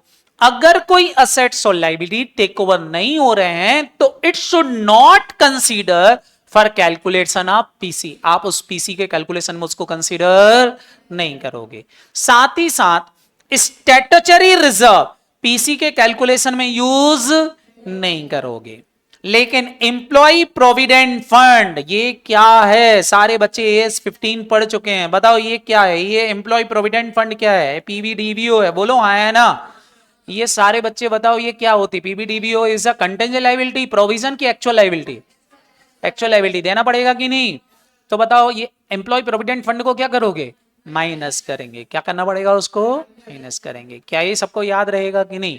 तो इस तरीके से हमको देखना पड़ेगा। अभी देखो जरा एक क्वेश्चन यहां पर है, आपको पीसी निकालना है। आपको क्या निकालना है? पीसी। एक बार ट्राई करोगे पीसी? बोलो आया ना? नेट एसेट मेथड से ट्राई करना पीसी। बैलेंस शीट आपके सामने है, बैलेंस शीट आपके सामने है। आपसे बोल रहे हैं देखो इक्विटी शेयर्स कैपिटल है 6 लाख, ये 2 लाख है, सिक्योरिटी प्रीमियम 1 लाख है, डिवेंचर्स हैं, WCR है, क्रेडिटर है, बिल्डिंग है, ये है वो है, दुनिया भर का सब कुछ है। फटाफट समझ में आएगी नहीं? ये क्या दे दी आपको? Balance sheet. नीचे एडिशनल इंफॉर्मेशन में कुछ कुछ दिया हुआ है। अब जरा पहले एडिशनल इंफॉर्मेशन तो पढ़ो। बोल रहे हैं B limited take over by A limited. B limited को कौन खरीद रहा है? जोर से बोलो। A limited. बोल रहे हैं हम इशू करेंगे डिवेंचर इन ए लिमिटेड। कितने परसेंट? 9%। कितने रुपए का? 96। बताओ ये इशू के बाद दिया है तो ये प्राइस किसकी हो गई? Very good. नीचे बोल रहे हैं इन ल्यू ऑफ, किसके बदले में? 15% डिवेंचर ऑफ बी लिमिटेड के बदले में, जिसको रिडीम किया जाएगा कितने परसेंट प्रीमियम? तो आप मेरे को बताओ वेंडर कंपनी का डिवेंचर कितने का हो गया? 120 का। फटाफट जल्दी से मेरे को कैलकुलेशन करके बता दो। ये रहे डिवेंचर और बताओ डिवेंचर होल्डर को कितना पेमेंट होगा? डिवेंचर होल्डर को कितना पेमेंट होगा? 96 का डिवेंचर इशू कर रहे हैं, 120 का वेंडर कंपनी का है। ये रहे हमारे पास डिवेंचर। बताओ कितना इशू होगा? अभी तक आ जाना चाहिए था। 3,60,000। कैसे किया? फटाफट बोलो। प्रेफरेंस डिवेंचर हैं कितने? 3,000। कितने हैं बेटा? मल्टीप्लाई कितने से किया? 96 से कि 120 से? Very good. ये 3,000 है, मल्टीप्लाई किससे किया? 120। डिवाइड कितने से? अच्छा बाहर मल्टीप्लाई भी कितने से? तो ये क्या वैल्यू मिल गई आपको? तो सबसे पहले डिवेंचर का पेमेंट देख लो। क्या डिवेंचर का पेमेंट 3,60,000 आ गया कि नहीं? इसके बाद क्वेश्चन इज सेइंग हम इशू करेंगे 9% प्रेफरेंस शेयर। कितने रुपए वाले? 100 रुपए वाले। बोल रहे in the ratio of 3 share of A limited for 5 share of B limited. क्या यहां स्वैप दे दिया? क्या दे दिया? स्वैप। तो सारे बच्चे बताओ क्या स्वैप रेशियो लगा के आप प्रेफरेंस शेयर का पेमेंट बता सकते हो? जल्दी से बताओ प्रेफरेंस शेयर को कितना मिलेगा? ये रहे आपके प्रेफरेंस शेयर। प्रेफरेंस शेयर है 2,000। प्रेफरेंस शेयर कितने हैं? 2,000। 2,000 प्रेफरेंस शेयर है। बोल रहे हैं हम 3 देंगे 5 के बदले में। जल्दी से बोलो। 1,20,000। सारे बच्चे बताओ 1,20,000 ही आ रहा है क्या? कैसे निकाला? फटाफट बोलो आप जल्दी से। 2,000 मल्टीप्लाई बाय 3 डिवाइड बाय 5। बाहर किससे मल्टीप्लाई किया? Issue price. तो क्या 1,20,000 आ गया कि नहीं? आगे क्वेश्चन बोल रहा है गुडविल वैल्यू की गई कितने रुपए की? 4 लाख। अदर असेट को 10% लेस देन बुक वैल्यू पे लेना है एक्सेप्ट कैश। वर्कमैन कंपनसेशन को पे किया जाएगा कितना? अब मेरे को बताओ वर्कमैन कंपनसेशन कंसीडर करोगे कि नहीं करोगे? करेंगे। नीचे बोल रहे 75% पेमेंट हम इक्विटी शेयर होल्डर को किसके फॉर्म में देंगे? शेयर्स के फॉर्म में देंगे। इशू प्राइस क्या रहेगी? और बैलेंस के बदले में क्या देंगे? अब देखो इन्होंने बोला शेयर देंगे। कितने देंगे बताया? कैश देंगे। कितना देंगे बताया क्या? तो क्या करना पड़ा? नेट एसेट लगाना पड़ा कि नहीं? तो अब नेट एसेट लगा लो जल्दी से फटाफट फटाफट और जल्दी से पीसी निकाल के बता दो। लगाओ नेट एसेट जल्दी से। क्या आपको ये लाइनें इतनी याद रहेंगी? सबको 10% कम पे करना है। वर्कमैन कंपनसेशन 40,000 लेना है। बस इतना ही चेंज है। बोलो कर पाओगे? फटाफट जल्दी से निकाल के बताओ। ये रही आपकी असेट्स। जल्दी से सबको 10% कम कर दो एक्सेप्ट कैश एंड बैंक बोला है। एक्सेप्ट क्या बोला है? कैश एंड बैंक को छोड़ के। अच्छा, एक्सेप्ट कैश एंड बैंक बोला तो क्या cash and bank take over नहीं हो रहा? बस 10% कम नहीं करना है, अच्छा, क्वेश्चन में लिखा होता all asset taken over by A limited 10% less than book value, तो कैश एंड बैंक को 10% कम करते कि नहीं करते? करते, उसको भी उड़ा देते। बात समझ में आई कि नहीं? बोलो, मना किया है तो ही नहीं हटाना है, क्लियर है कि नहीं? चलो करो जरा, बिल्डिंग कितने क्लियर हो? क्या आपने इसको 10% कम कर दिया? इसको 10% कम, इसको 10%। अब मेरे को बताओ, डिवेंचर की बुक वैल्यू 5 लाख है कि 6 लाख है? जोर से बोलो। 6 लाख, तो 6 लाख में से 10% कम होगा, ये हमारे कोई काम का नहीं है। क्यों? क्योंकि ये हमने बनाया था कि लॉस होगा उसके लिए, तो लॉस अब 10% ही हो रहा है, तो हमको इसकी कोई चिंता नहीं है। समझ में आया कि नहीं? तो 6 लाख, ध्यान रखना बुक वैल्यू ये कहलाती, ये नहीं कहलाती, याद रहेगा कि नहीं? बोलो। चलो कैलकुलेशंस कर लो, स्टॉक में से 10% कर दो, प्लस 1 लाख जोड़ लो, माइनस कर दो इतना, माइनस इधर 50 करोगे कि 40,000 करोगे? 40। इसका पेमेंट आपको पता ही है, इसका पेमेंट आपको पता ही है, निकाल लो इक्विटी शेयर होल्डर का पेमेंट कितना आ रहा। जल्दी जल्दी जल्दी जल्दी जल्दी, ऑनलाइन वाले भी निकालो जल्दी से। सात्विक, दिव्यांश, कौन कौन है? प्रथम जी,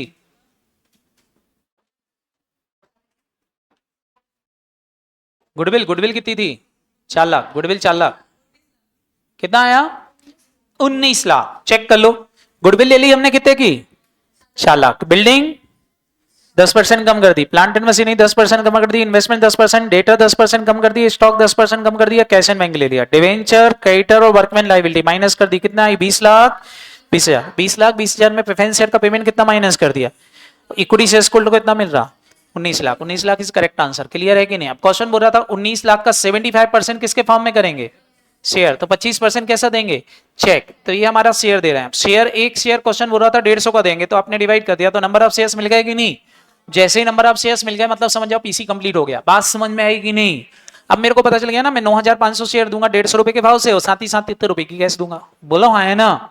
ये मेरा पीसी हो गया।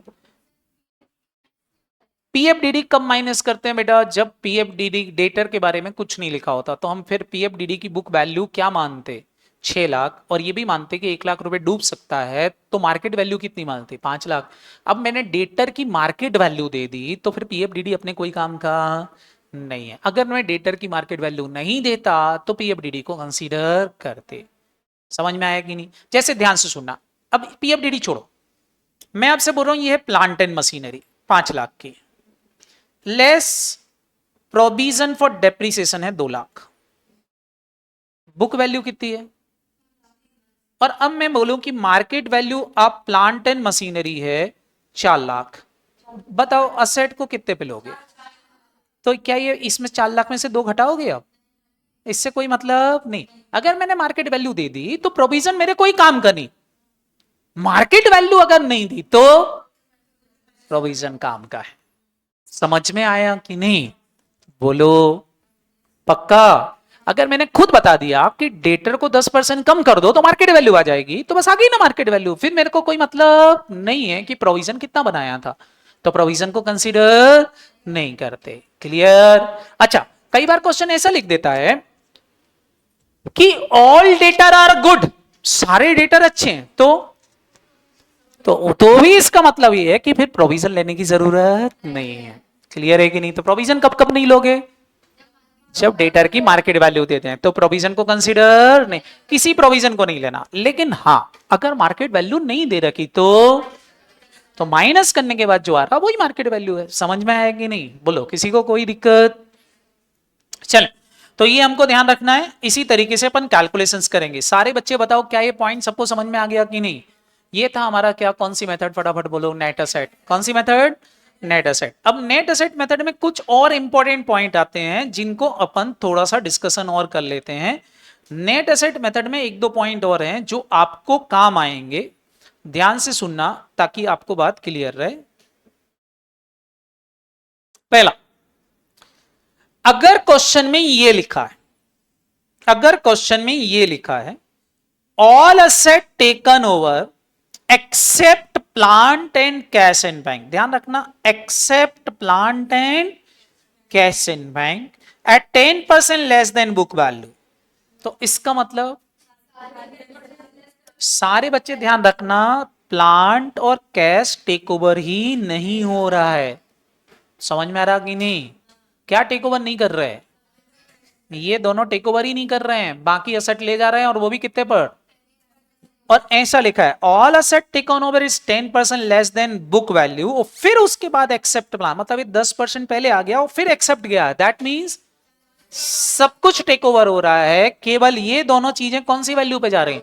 बुक वैल्यू पे जा रही हैं। तो लैंग्वेज को थोड़ा पकड़ने की कोशिश करना, नहीं तो आप गड़बड़ कर लोगे पीसी निकालने में। क्लियर है कि नहीं? बोलो आए ना? ये 10% अगर बाद में लिखा है, एक्सेप्ट के बाद ये आ गया है, तो दैट मींस ये टेक ओवर ही नहीं हो रहा है। और मैंने बोल दिया हम सब टेक ओवर कर रहे हैं 10% लेस देन बुक वैल्यू पर, एक्सेप्ट इनको छोड़ के, तो ये इसके लिए बता रहा है कि ये 10% पर नहीं जा रही, ये भी टेक ओवर हो रही है। कई बार क्वेश्चन में लिखा रहता है purchasing company take over trade payable at book value. क्या लिखा है? Trade payable at book value.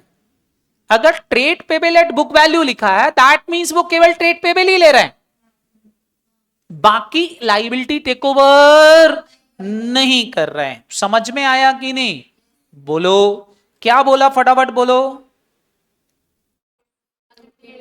देखो, अगर क्वेश्चन सीधा बोले ऑल लाइबिलिटी टेक ओवर है, तो कोई दिक्कत नहीं है। बोले नेट एसेट टेक ओवर तो भी कोई दिक्कत नहीं है। बोले ऑल शेयर टेक ओवर तो भी कोई दिक्कत नहीं। लेकिन क्वेश्चन स्पेसिफाई कर रहा है कि company take over trade payable at book value, मतलब वो इस और इशारा कर रहा है भाई साहब कि आपको लाइबिलिटी में केवल ये लेना है, बाकी लाइबिलिटी टेक ओवर नहीं करना। अच्छा, कई बार क्वेश्चन बोलेगा कि लिक्विडेटर ने अपॉइंट कर दिया है डेटर के कलेक्शन और क्रेडिटर के पेमेंट के लिए, तो लिक्विडेटर किसके यहां अपॉइंट होता है? परचेसिंग कंपनी या वेंडर कंपनी के यहां? सोचो कौन सी कंपनी बंद हो रही है? तो वेंडर कंपनी के यहां अपॉइंट हो रहा है कि डेटर से पैसा कलेक्ट करके क्रेडिटर का पेमेंट कर देना। तो सारे बच्चे बताओ, इसका मतलब हम डेटर और क्रेडिटर टेक ओवर नहीं कर रहे, तभी तो लिक्विडेटर काम कर रहा होगा। बात समझ में आई कि नहीं? तो दैट मींस डेटर और creditor is not take over, तो फिर पीसी में इसको कंसीडर नहीं करेंगे। सबको याद रहेगा कि नहीं? बोलो, किसी को कोई डाउट? और एक और पॉइंट आता है, सारे बच्चे बताओ क्या इतना पॉइंट सबको समझ में आ गया कि नहीं? हाँ या ना बोलो। दूसरा, कॉमन डेप्ट, ध्यान से सुनते जाना। कौन सा? कॉमन डेप्ट is not consider for calculation of PC. क्या बोला? स्टॉक रिजर्व का calculation is not consider for calculation of PC. Clear? याद होगा आप सारे बच्चों को अपन स्टॉक रिजर्व बनाते थे, बोलो हाँ है ना? तो उसका कैलकुलेशन भी पीसी में पार्ट नहीं होगा। अनरियलाइज प्रॉफिट कैंसिल करते हैं कि नहीं? तो it is not consider for calculation of PC. PC calculation में उसका कोई काम नहीं है। क्लियर? पीसी कैलकुलेशन में कॉमन डेप्ट का एक पॉइंट इंपॉर्टेंट होगा, एक पॉइंट इंपॉर्टेंट होगा। वो क्या? वो होगा जब हम अभी अकाउंटिंग सीखेंगे, तब मैं उसको डिस्कस करूंगा। क्लियर है कि नहीं? केवल एक जगह काम आएगी वो चीज जिसको अपन डिस्कस करेंगे, बाकी कॉमन डेप्थ से रिलेटेड कोई भी चीज पीसी का पार्ट नहीं होगी। याद रहेगा कि नहीं? स्टैट्यूटरी रिजर्व पीसी कैलकुलेशन में कंसीडर नहीं होंगे। मेमोराइज रहेगा कि नहीं? अभी बोलो, क्या आपको पीसी का कैलकुलेशन नेट एसेट मेथड से याद रहेगा? बोलो हाँ या ना? ये हमारी कौन सी मेथड हो गई? फटाफट बोलो। Net asset. कौन सी मेथड हो गई? Net asset. अब इसके बाद आती हैं बेटा अदर मेथड। कौन सी मेथड आती है? फटाफट बोलो। Other methods. सारे बच्चे इस अदर मेथड को समझें। अदर मेथड में हम पीसी कैसे निकालते हैं? पहली मेथड होती है बेटा लमसम मेथड। कौन सी मेथड होती है? अच्छा, पहली बात तो ये मेथड कब लगाओगे? जब क्वेश्चन में बोला है। मन से केवल दो ही लगाएंगे, बताओ कौन सी? नेट पेमेंट और नेट एसेट। ऐसा क्यों? क्योंकि AS14 दो ही मेथड बताती है, नेट एसेट और नेट पेमेंट। ये है वही सब मेथड ही, नेट एसेट और नेट पेमेंट ही है, बस उनके कॉम्बिनेशन है। समझ में आया कि नहीं? सबसे पहले आती है लमसम मेथड। लमसम मेथड का मतलब होता है PC given in question. Question में पीसी क्या होगा बच्चे लोग? गिवन दिया है कि भाई ये पीसी है। अब मेरे को बताओ, अगर पीसी ही क्वेश्चन में दिया है तो निकालने की जरूरत है क्या? नहीं है। क्यों? क्योंकि पीसी तब कंप्लीट मानते हैं जब आपके पास नंबर ऑफ शेयर इशूड और कैश पेमेंट पता हो। अभी जैसे मैंने बोला कि ए लिमिटेड टेक ओवर करेगी बी लिमिटेड को at an agreed value of rupees 6 lakh. अब 6 लाख के बदले में कितना कैश, कितना शेयर। क्वेश्चन बोल रही है कि आप बताओ कितना शेयर देंगे, तो क्वेश्चन बताएगा कि भैया इतना पेमेंट प्रेफरेंस शेयर को दे देंगे इसमें से। अब ये मिलेगा इक्विटी को, इक्विटी में क्वेश्चन बताएगा कि इतने परसेंट चेक से दे रहा है, क्वेश्चन बोलेगा 25% चेक दे रहा है, तो 75% क्या हो जाएगा, शेयर हो जाएगा। हमको इसका बाइफिकेशन भर करना रहेगा, बाकी कोई काम करने की जरूरत नहीं है। टोटल अमाउंट पीसी क्वेश्चन में गिवन होगा। ये कौन सी मेथड हो गई, फटाफट बोलो।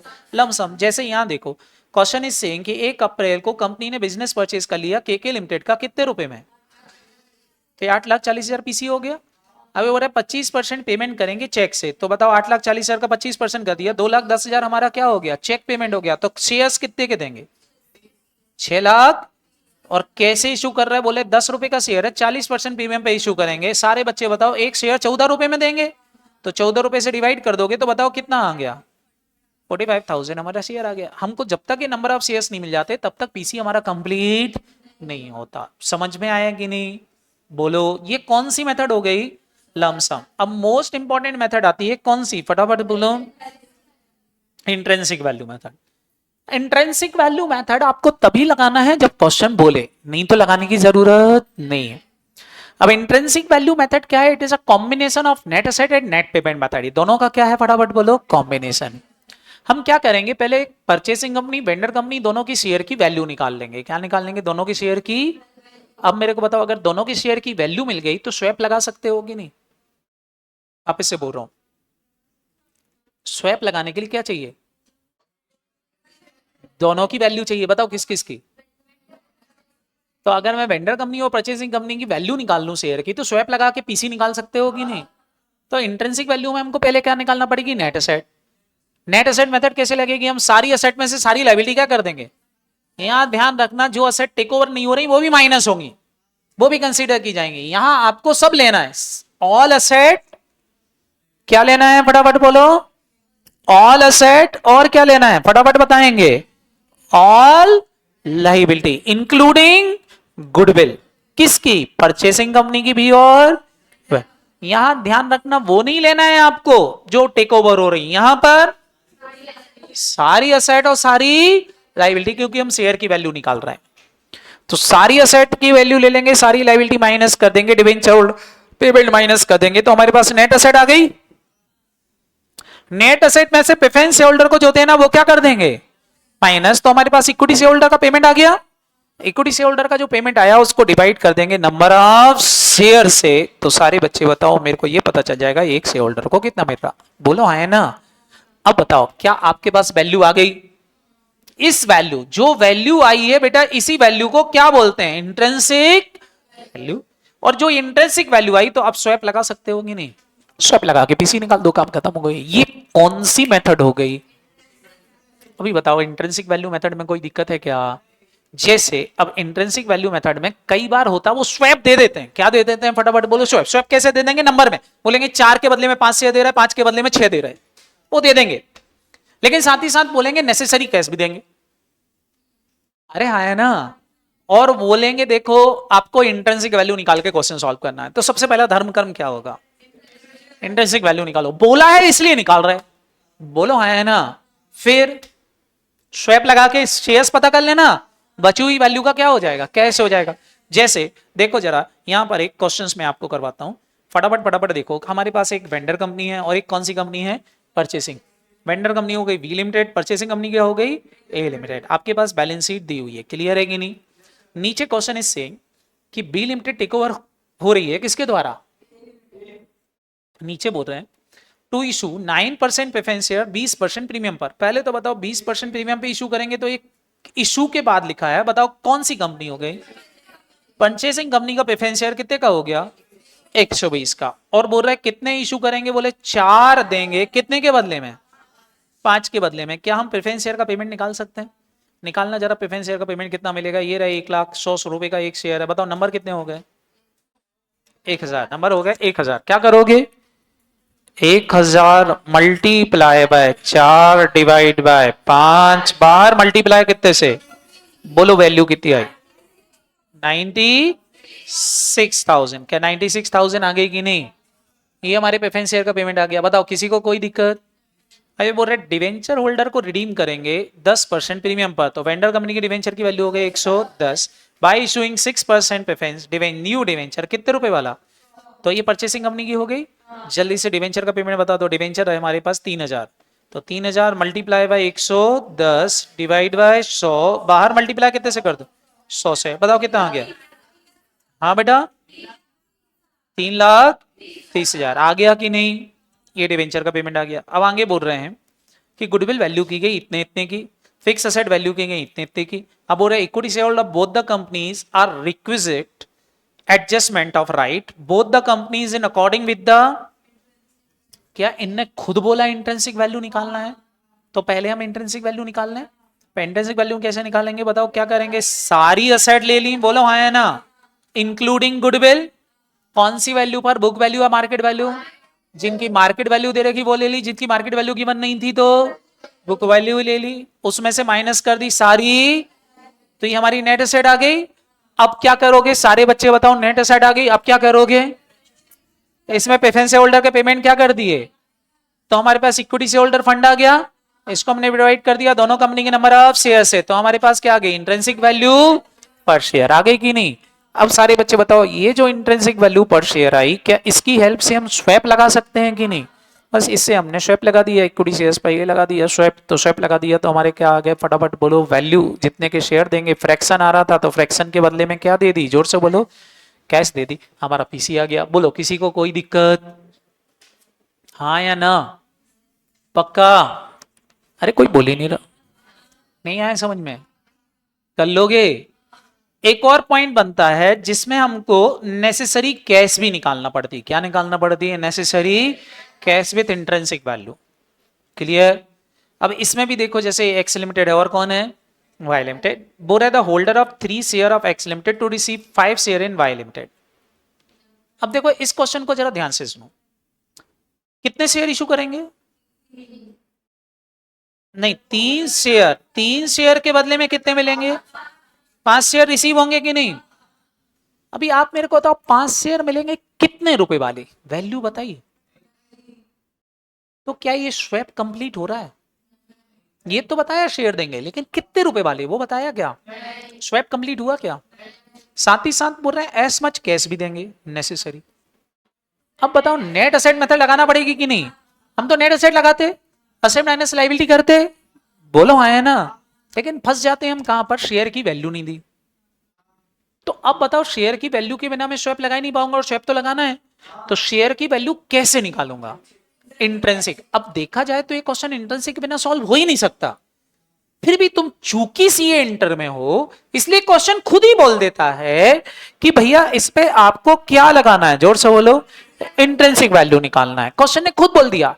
हालांकि जब सीए फाइनल में आओगे तो ये लिखा ही नहीं रहेगा कि इंट्रिंसिक लगाना है, आपको खुद सोचना पड़ता है कि इंट्रिंसिक लगाएगी। बात समझ में आई कि नहीं, बोलो। अभी इंट्रिंसिक का मतलब समझ में आया, क्योंकि शेयर की वैल्यू बताई नहीं है तो मेरे को परचेसिंग कंपनी की शेयर की वैल्यू भी निकालना पड़ेगी कि नहीं, और वेंडर कंपनी की क्या निकालना मेरे को, नेट एसेट, बोलो, तभी तो पता चलेगा इतने शेयर दे रहे हैं इतने की कैश देंगे। क्या करेंगे अब सारे बच्चे बताओ, सबसे पहले हम क्या निकालेंगे, सारी एसेट ले ली उसमें से क्या माइनस कर दी सारी, तो ये हमारा पीसी आ गया, और ये इसकी आ गई वेंडर परचेसिंग कंपनी की, हमने इसको डिवाइड कर दिया नंबर ऑफ शेयर से। अब सारे बच्चे ध्यान रखना, नंबर ऑफ शेयर्स कैसे निकालोगे, जो वैल्यू दे रखी है आपको कैपिटल, उसको फेस वैल्यू से डिवाइड मत करना, मैंने बार बार समझाया है, कौन सी वैल्यू से, paid up value. Number of shares निकालने के लिए हमेशा paid up value, paid up value कहां पर, बैलेंस शीट में, बैलेंस शीट में अगर वैल्यू निकालना है तो कौन सी वैल्यू लोगे, पेड अप। जैसे देखो यहाँ 150 दे रखी face value, paid up value कितनी है, तो अगर ये मान लो 9000 गिवन नहीं होते तो क्या करते, डिवाइड बाय कितना करते, 150 करते कि 135 करते, जोर से बोलो, 135 करो, 12,15,000 डिवाइड बाय 135, 9000 आ रहा कि नहीं, बोलो। तो 9000 शेयर इसके हैं और इसके शेयर कितने हैं बेटा, 40,000, डिवाइड कर दो, बताओ ये आ गई इंट्रिंसिक वैल्यू। अब इंट्रिंसिक वैल्यू मिल गई तो आप बताओ स्वैप लगा दोगे तो आपको पता चलेगा कितना दे रहे हैं हम, 16,20,000 शेयर के फॉर्म में दे रहे हैं, जबकि टोटल पीसी हमारा कितना बना नेट एसेट में से, 16,33,500। तो साले बच्चे बताओ 16,33,500 देना है, इतने के शेयर दे रहे हैं, तो बताओ इतना क्या हो गया, कैसे हो गया, बैलेंसिंग कर, इननेसेसरी कैसे आ गई, क्या निकालते बनेगा कि नहीं, ये कौन सी मेथड हो गई, फटाफट बोलो, इंट्रिंसिक वैल्यू। वापस से समझाऊं कि समझ में आ गया, पक्का कर लोगे? शेयर दिया था, हमको ये नहीं पता था कि परचेसिंग कंपनी का एक शेयर कितने का है, वो आपने निकाल लिया कितने का है, तो 108 से मल्टीप्लाई हो गया, ये तो हमको बताया ही था ना। तो इतने का पेमेंट शेयर से कर रहे, जबकि कंपनी की नेट असेट इतनी आई है, तो इसमें से इतने के शेयर दे दिए, तो बाकी की क्या दी होगी, बैलेंसिंग फिगर होगी। करते बनेगा कि नहीं? It is very easy concept, कुछ भी नहीं है अमलगमेशन में, अगर पीसी समझ में आ गया तो। क्लियर है कि नहीं? बोलो, ये कौन सी मेथड हो गई, फटाफट बोलो। इंट्रेंसिक। उसके बाद आती है पीसी एट पार। सारे बच्चे बताओ पीसी एट पार कैसे निकालते हैं? पीसी एट पार बोलो। सिंपल, पीसी एट पार में क्या करना है, आपको स्वैप वही लगाना है जैसा लगाते रहे हो, बस ध्यान रखना कि बाहर जब मल्टीप्लाई करो तो इशू प्राइस से ना करके किससे। अच्छा, यहां मैंने याद है आपको पढ़ाया था, ऐसा क्यों करते हैं, ताकि कंपनी का पीसी क्या आए, कम आए। क्या आए? अच्छा, पीसी कम आने का फायदा क्या होगा, परचेसिंग कंपनी को की बुक्स में गुडविल की जगह कैपिटल रिजर्व आ जाएगा, क्योंकि उसको बिजनेस सस्ते में मिल गया। अरे हाँ है ना, तो कैपिटल रिजर्व आएगा तो कंपनी स्ट्रांग दिखेगी, प्रॉफिट दिखेंगे। बोलो हाँ है ना। दूसरा, वेंडर कंपनी को क्या फायदा हो गया, वेंडर कंपनी बोलती हमने बिजनेस सस्ते में बेचा तो हमको कैपिटल लॉस हो गया, कैपिटल लॉस हो गया तो हमको क्या नहीं देना पड़ेगा, टैक्स। क्या नहीं देना पड़ेगा, टैक्स। तो वेंडर कंपनी को टैक्स का फायदा हो जाता है, इसलिए पीसी को जानबूझ के कम करने के लिए क्या लिख देते हैं, PC at par value. Clear है कि नहीं? अभी देखो, जैसे क्वेश्चन है, ये रहे हमारे इक्विटी शेयर्स, क्वेश्चन में बोल रहे हैं देखो दोनों की मार्केट वैल्यू आपको दे दी, बोल रहे A limited will issue the equity share to satisfy the equity share of B limited, but however the entry should be made at par value. Market value of asset इतनी है, market value asset से कोई मतलब नहीं है, क्यों? क्योंकि हमको क्वेश्चन में ये दे दिया है। बोलो, तो ये देखो मैंने डिवाइड किया, लेकिन इधर देखो मल्टीप्लाई 150 से नहीं किया, कितने से किया, 100 से, तो पीसी कितना आया, 4 लाख। सारे बच्चे बताओ इसको क्या बोलोगे, पीसी एट आर। अगर 150 से मल्टीप्लाई करते तो पीसी ज्यादा आता, 100 से कर दिया तो पीसी क्या हो गया, कम हो गया। समझ में आया कि नहीं? ये कौन सी मेथड हो गई, पीसी एट आर। एक और आती है कौन सी, इनकम मेंटेनेंस मेथड, जो इसी अटेम्प्ट में पूछी गई थी, माय अटेम्प्ट में। क्लियर है कि नहीं? बताओ इनकम मेंटेनेंस मेथड कैसे निकालोगे। सिंपल, क्या करोगे, ये हमारे पास कौन है, डिवेंचर होल्डर है। कई बार क्वेश्चन बोलेगा डिवेंचर के इंटरेस्ट को मेंटेन करना है, डिवेंचर के इंटरेस्ट को, तो आपको क्या करना है, जो वेंडर कंपनी के डिवेंचर होल्डर है उस पे वेंडर कंपनी की रेट लगा दो, तो ये हमारी इनकम आ गई। इस इनकम को डिवाइड कर दोगे नई रेट से, कि अब नए रेट वाले डिवेंचर कितने इशू हो रहे हैं, तो हमको ये पता चल जाएगा कितनी फेस वैल्यू के डिवेंचर इशू हो रहा है। बोलो है ना। सेम प्रेफरेंस शेयर के डिविडेंड को मेंटेन करने का बोले तो वेंडर कंपनी के प्रेफरेंस शेयर्स में किसकी रेट लगाओगे, वेंडर कंपनी की, डिवाइड किससे करोगे, परचेसिंग कंपनी की रेट से, डिविडेंड से डिवाइड कर दो, जो हम नए रेट के इशू कर रहे हैं, तो हमारे पास प्रेफरेंस शेयर आ जाते हैं। बोलो हाँ है ना।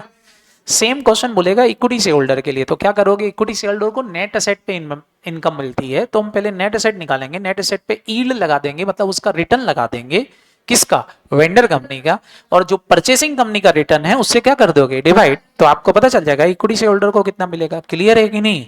बोलो, एक एग्जाम्पल देख लो, जैसे फॉर एग्जाम्पल यहां देखो, ये हमारा क्वेश्चन है, क्वेश्चन में दिया है 5000 इक्विटी शेयर्स हैं, कितने रुपए के बेटा, 5 लाख। रिजर्व एंड सरप्लस कितने का है, 3 लाख। करेंट लायबिलिटी कितने की है, टोटल एसेट कितने की है, 10 लाख। नीचे बोल रहे हैं बी लिमिटेड टेक ओवर कर रही है किसको, अब ये बोल रहे हैं issue equity share of ₹100 each fully paid of at R, provide the income equivalent to on the,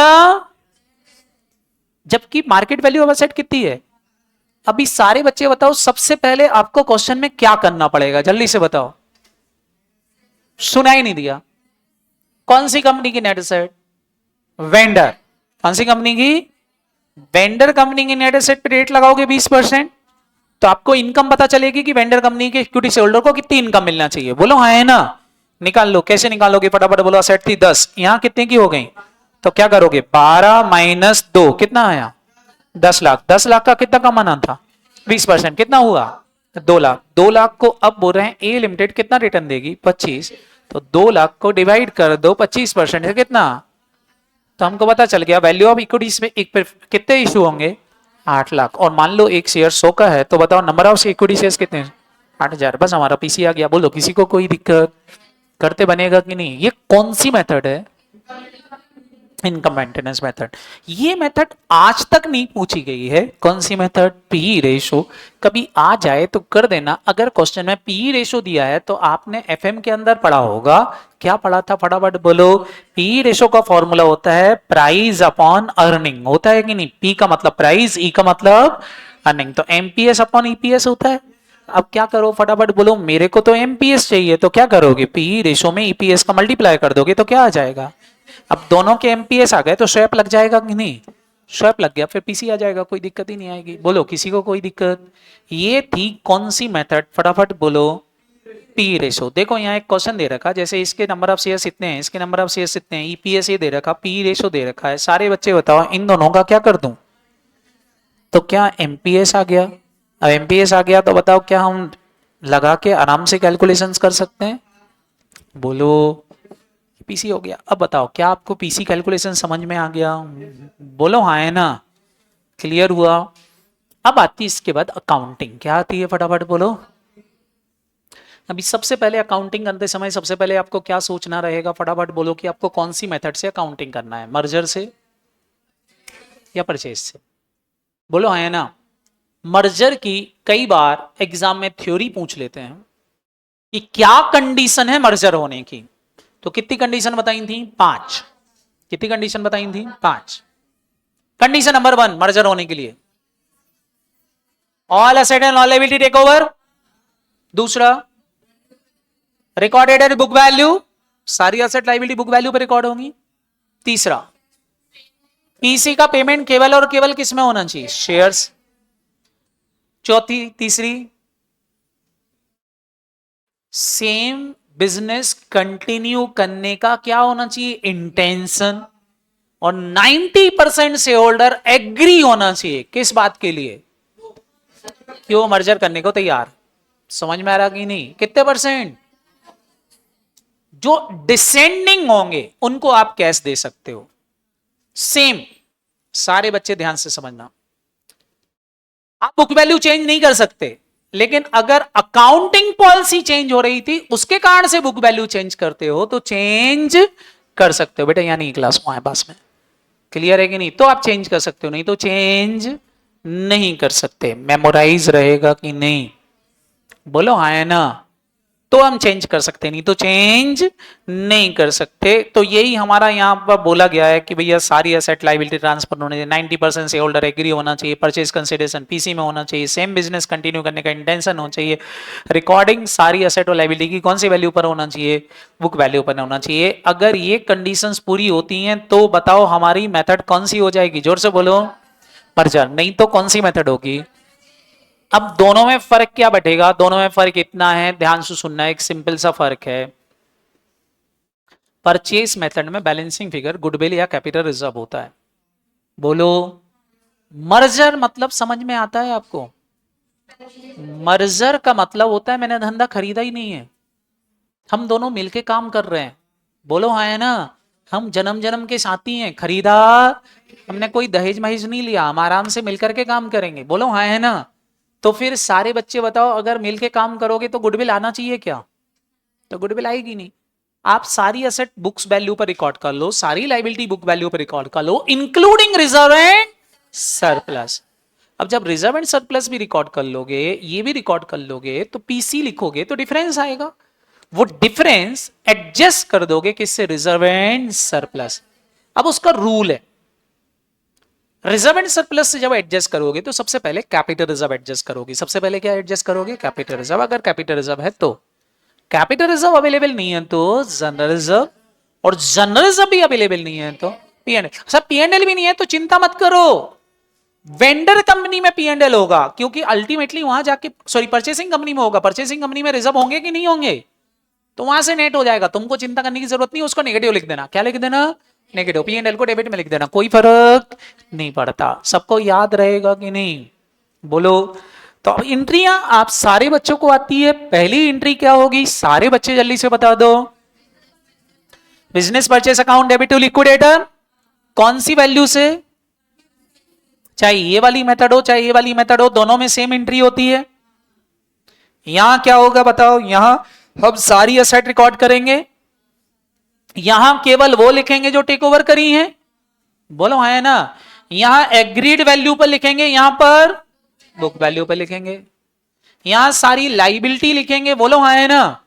यहां भी यहां सारी लाइबिलिटी लिखेंगे, यहां वही लाइबिलिटी लिखेंगे जो टेक ओवर हुई है, यहां हम डिवेंचर होल्डर भी लिखेंगे, ये सब कौन सी वैल्यू पर, और यहां पर हमारी जो वैल्यू तय हुई थी उसी वैल्यू पर, बोलो। अब सारे बच्चे बताओ, यहां आएगा रिजर्व एंड सरप्लस, यहां रिजर्व एंड सरप्लस कौन सी मेथड में रिजर्व एंड सरप्लस नहीं आते, परचेस मेथड में रिजर्व एंड सरप्लस नहीं आए। अब क्या लिखोगे सारे बच्चे बताओ, यहां लिखोगे टू बिजनेस परचेस, यहां भी लिखोगे टू बिजनेस परचेस, डिफरेंस आएंगे। यहां डिफरेंस अगर क्रेडिट में आया तो क्या आएगा, डेबिट में आया तो गुडविल। अच्छा यहां डिफरेंस आएगा तो बताओ क्या करोगे, आएगा आएगा यहां भी डिफरेंस आएगा, उसको अब क्या करोगे, इस रिजर्व एंड सरप्लस में से क्या कर दोगे, माइनस, क्या कर दोगे, माइनस कर दोगे कि नहीं, कहां से माइनस कर दोगे, रिजर्व एंड सरप्लस से, तो मैटर खत्म हो जाएगा, बोलो हाँ है ना। फिर यहां पर लिक्विडेटर का पेमेंट कर देंगे, बोलो हाँ है ना। तो एंट्री, अच्छा इसकी एंट्री और इसकी एंट्री सेम ही होगी, बस फर्क ये है कि यहां आप बैंक से पेमेंट करोगे, यहां जनरली बैंक नहीं होगा, क्योंकि आप फ्रैक्शन के बदले में दे सकते हो, बाकी के बदले में नहीं दे सकते, तो फ्रैक्शन का बैंक आएगा, बाकी बैंक नहीं आएगा। फिर डिवेंचर होल्डर का पेमेंट कर देंगे, किसका पेमेंट कर देंगे, अब कुछ चार एडजस्टमेंट होते हैं छोटे छोटे से, जैसे कि बोलेंगे इंटर कंपनी डेप्ट है, इंटर कंपनी डेप्ट है मतलब कॉमन डेप्ट है, तो कॉमन डेप्ट की एंट्री डाल दोगे, कॉमन डेप्ट में क्या करोगे फटाफट बोलो, creditor account debit, BP account debit to debtor और बीआर, सेम क्रेडिटर बीपी और डेटर टू बीआर। यहां ध्यान रखना है बीआर कैंसिल करते समय अगर क्वेश्चन बोल रहा है बीआर की डिस्काउंटिंग करा ली गई है, बीआर की क्या करा ली गई है, डिस्काउंटिंग करा ली गई है, या क्वेश्चन इज सेइंग क्या बीआर को इंडोर्स कर दिया था, तो फिर कॉमन डेप्ट कैंसिल नहीं होगा, वरना कॉमन डेप्ट कैंसिल होगा। क्लियर है कि नहीं, बोलो हाँ है ना, बोलो। ये अपन डिस्कस करेंगे कल। दूसरा, स्टॉक, अगर हमने स्टॉक को मार्केट वैल्यू पे खरीदा है तो हमारी बुक्स में स्टॉक मार्केट वैल्यू पे आएगा क्या, नहीं। हमने वेंडर कंपनी ने परचेसिंग कंपनी को गुड सेल किया था, या परचेसिंग कंपनी ने वेंडर कंपनी को गुड सेल किया था, तो बताओ जो स्टॉक आ रहा होगा वेंडर कंपनी में, सारे बच्चे बताओ जो मार्केट प्राइस पे आ रहा होगा कि नहीं, या हमने उस कंपनी को ही खरीद लिया और उसका ही गुड्स हमारे यहाँ पड़ा है मार्केट प्राइस पे, तो क्या मार्केट प्राइस पे रहने दोगे क्या, नहीं, उसको क्या करोगे, कॉस्ट पे लाओगे। कॉस्ट पे लाने के लिए क्या करोगे फटाफट बोलो, हम अनरियलाइज प्रॉफिट को कैंसिल करेंगे, अगर परचेस मेथड होगी तो आप गुडविल से एडजस्ट करोगे, और अगर पूलिंग ऑफ इंटरेस्ट मेथड होगी तो रिजर्व एंड सरप्लस से एडजस्ट करोगे। समझ में आया कि नहीं। और लास्ट, लिक्विडेशन एक्सपेंसेस की एंट्री सारे बच्चों को पता होना चाहिए, अगर हम यहां पे कर रहे हैं तो, और यहां पे करोगे तो reserve and surplus account debit to bank की होगी। क्लियर है कि नहीं, बोलो हाँ है ना। और एक और आता है लास्ट, स्टैट्यूटरी रिजर्व्स। मैंने आपसे बोला था यहां चूंकि रिजर्व ऑलरेडी रिकॉर्ड हो गए तो यहां कुछ करने की जरूरत नहीं है, यहां स्टैट्यूटरी रिजर्व मेंटेन करने के लिए एक नोशनल अकाउंट खोलना पड़ता है जिसका नाम क्या है, amalgamation adjustment reserve account debit to statutory reserve. सारे बच्चे बताओ स्टैट्यूटरी रिजर्व में क्या आते हैं, सारे reserve, investment allowance reserve, development reserve, export profit reserve, foreign project reserve, T development reserve, development reserve, ऐसा कुछ भी दिखता है तो ये एंट्री डालना पड़ेगी अगर आप परचेस मेथड्स को फॉलो कर रहे होगे, और मर्जर कर रहे होगे तो एंट्री करने की जरूरत नहीं है। बताओ किसी को कोई दिक्कत, पक्का। अभी देखा जाए तो यही कॉन्सेप्ट है जो हमने आज डिस्कस की है। क्लियर है कि नहीं। अब मैं कल इसके क्या करवा दूंगा, कुछ क्वेश्चंस करवा दूंगा, एक दो क्वेश्चंस मैं करवा दूंगा, 2 घंटे में अपन 3-4 क्वेश्चन का टारगेट रखेंगे, हर एक टाइप का क्वेश्चन अपना हो जाए। कोशिश करूंगा कि ऐसा क्वेश्चन लेके आऊं जिसमें एक ही क्वेश्चन में लगभग सारी अकाउंटिंग कंप्लीट हो जाए, मर्जर की भी और परचेस की भी, ताकि आप वो क्वेश्चन अगर आप रिवाइज कर लो तो लास्ट में आपको 100 क्वेश्चन करने की जरूरत ना पड़े, उसी में सब कुछ खत्म हो जाए। क्लियर है कि नहीं। तो एक क्वेश्चन में वैसा करवा दूंगा, एक क्वेश्चन और करवा दूंगा किसका, मर्जर से, एक कर वो सेम क्वेश्चन करवा दूंगा परचेस से। फिर उसके बाद ध्यान रखना वेंडर कंपनी की बुक्स को क्लोज करना सीख लेंगे, चैप्टर खत्म हो गया। क्या ये चैप्टर बहुत भयानक है, आप देखोगे तो ये चैप्टर में कोई दम नहीं है, इतनी कॉन्सेप्ट हैं जो अपन ने डिस्कस किए हैं। क्लियर है कि नहीं, बोलो हाँ है ना। दो तीन पॉइंट स्पेशल होते हैं, जब हम अकाउंटिंग करें तब उसको अपन डिस्कस करेंगे। क्लियर है कि नहीं? तो ये चैप्टर आपका खत्म हो जाएगा। क्लियर? अभी बोलो कॉन्सेप्ट क्लियर हुए? याद आए कॉन्सेप्ट की नहीं? आज घर जाके क्या करोगे? रिविजन्स में क्या, जितने भी क्वेश्चंस हैं स्टडी मटेरियल के, कैलकुलेटर पे पीसी निकाल लेना। कैलकुलेटर पे क्या निकाल लेना? किसके? जितने क्वेश्चन है सबका क्या निकालना ना? पीसी। खाली कैलकुलेटर पे निकालना, टाइम खराब मत करना। समझ में आया कि नहीं? सारे क्वेश्चन के पीसी निकालना, एक भी नहीं छोड़ना। समझ कुछ नहीं, केवल स्टडी मटेरियल के बोला है, केवल स्टडी मटेरियल के क्या निकालना है? पीसी। जितने क्वेश्चन है सबके पीसी निकाल लेना। ध्यान रखना, दो जगह मिलेगा अमलगमेशन, एक जगह नहीं। एक मिलेगा सेकंड मॉड्यूल में AS14 के नाम से, और एक मिलेगा थर्ड मॉड्यूल में स्टडी मटेरियल। तो सेकंड मॉड्यूल जब खोलोगे AS वाला, तो उसमें पीसी पीसी के ही क्वेश्चंस होंगे, खाली पीसी पीसी ही होगा, तो वहां से पीसी कर लेना। और जब वो खत्म हो जाए तो थर्ड मॉड्यूल के अंदर जो मॉड्यूल के अंदर जो दिया हुआ है अमलगमेशन चैप्टर, उसके पीसी कर लेना। कर लोगे क्या? आज इतना कर लेना। कल मैं आपको कुछ क्वेश्चन कराऊंगा, एक सीट दूंगा, LMR कर लेना, खत्म हो गया चैप्टर। इससे ज्यादा कुछ करने की जरूरत नहीं। Is that clear? चल, बाकी कल मिलता है। Bye bye, thank you.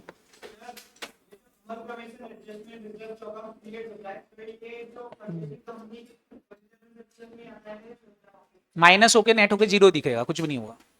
Plus भी होगा, माइनस भी हो जाएगा, जीरो। कल दिखाऊंगा आपको बैलेंस शीट में।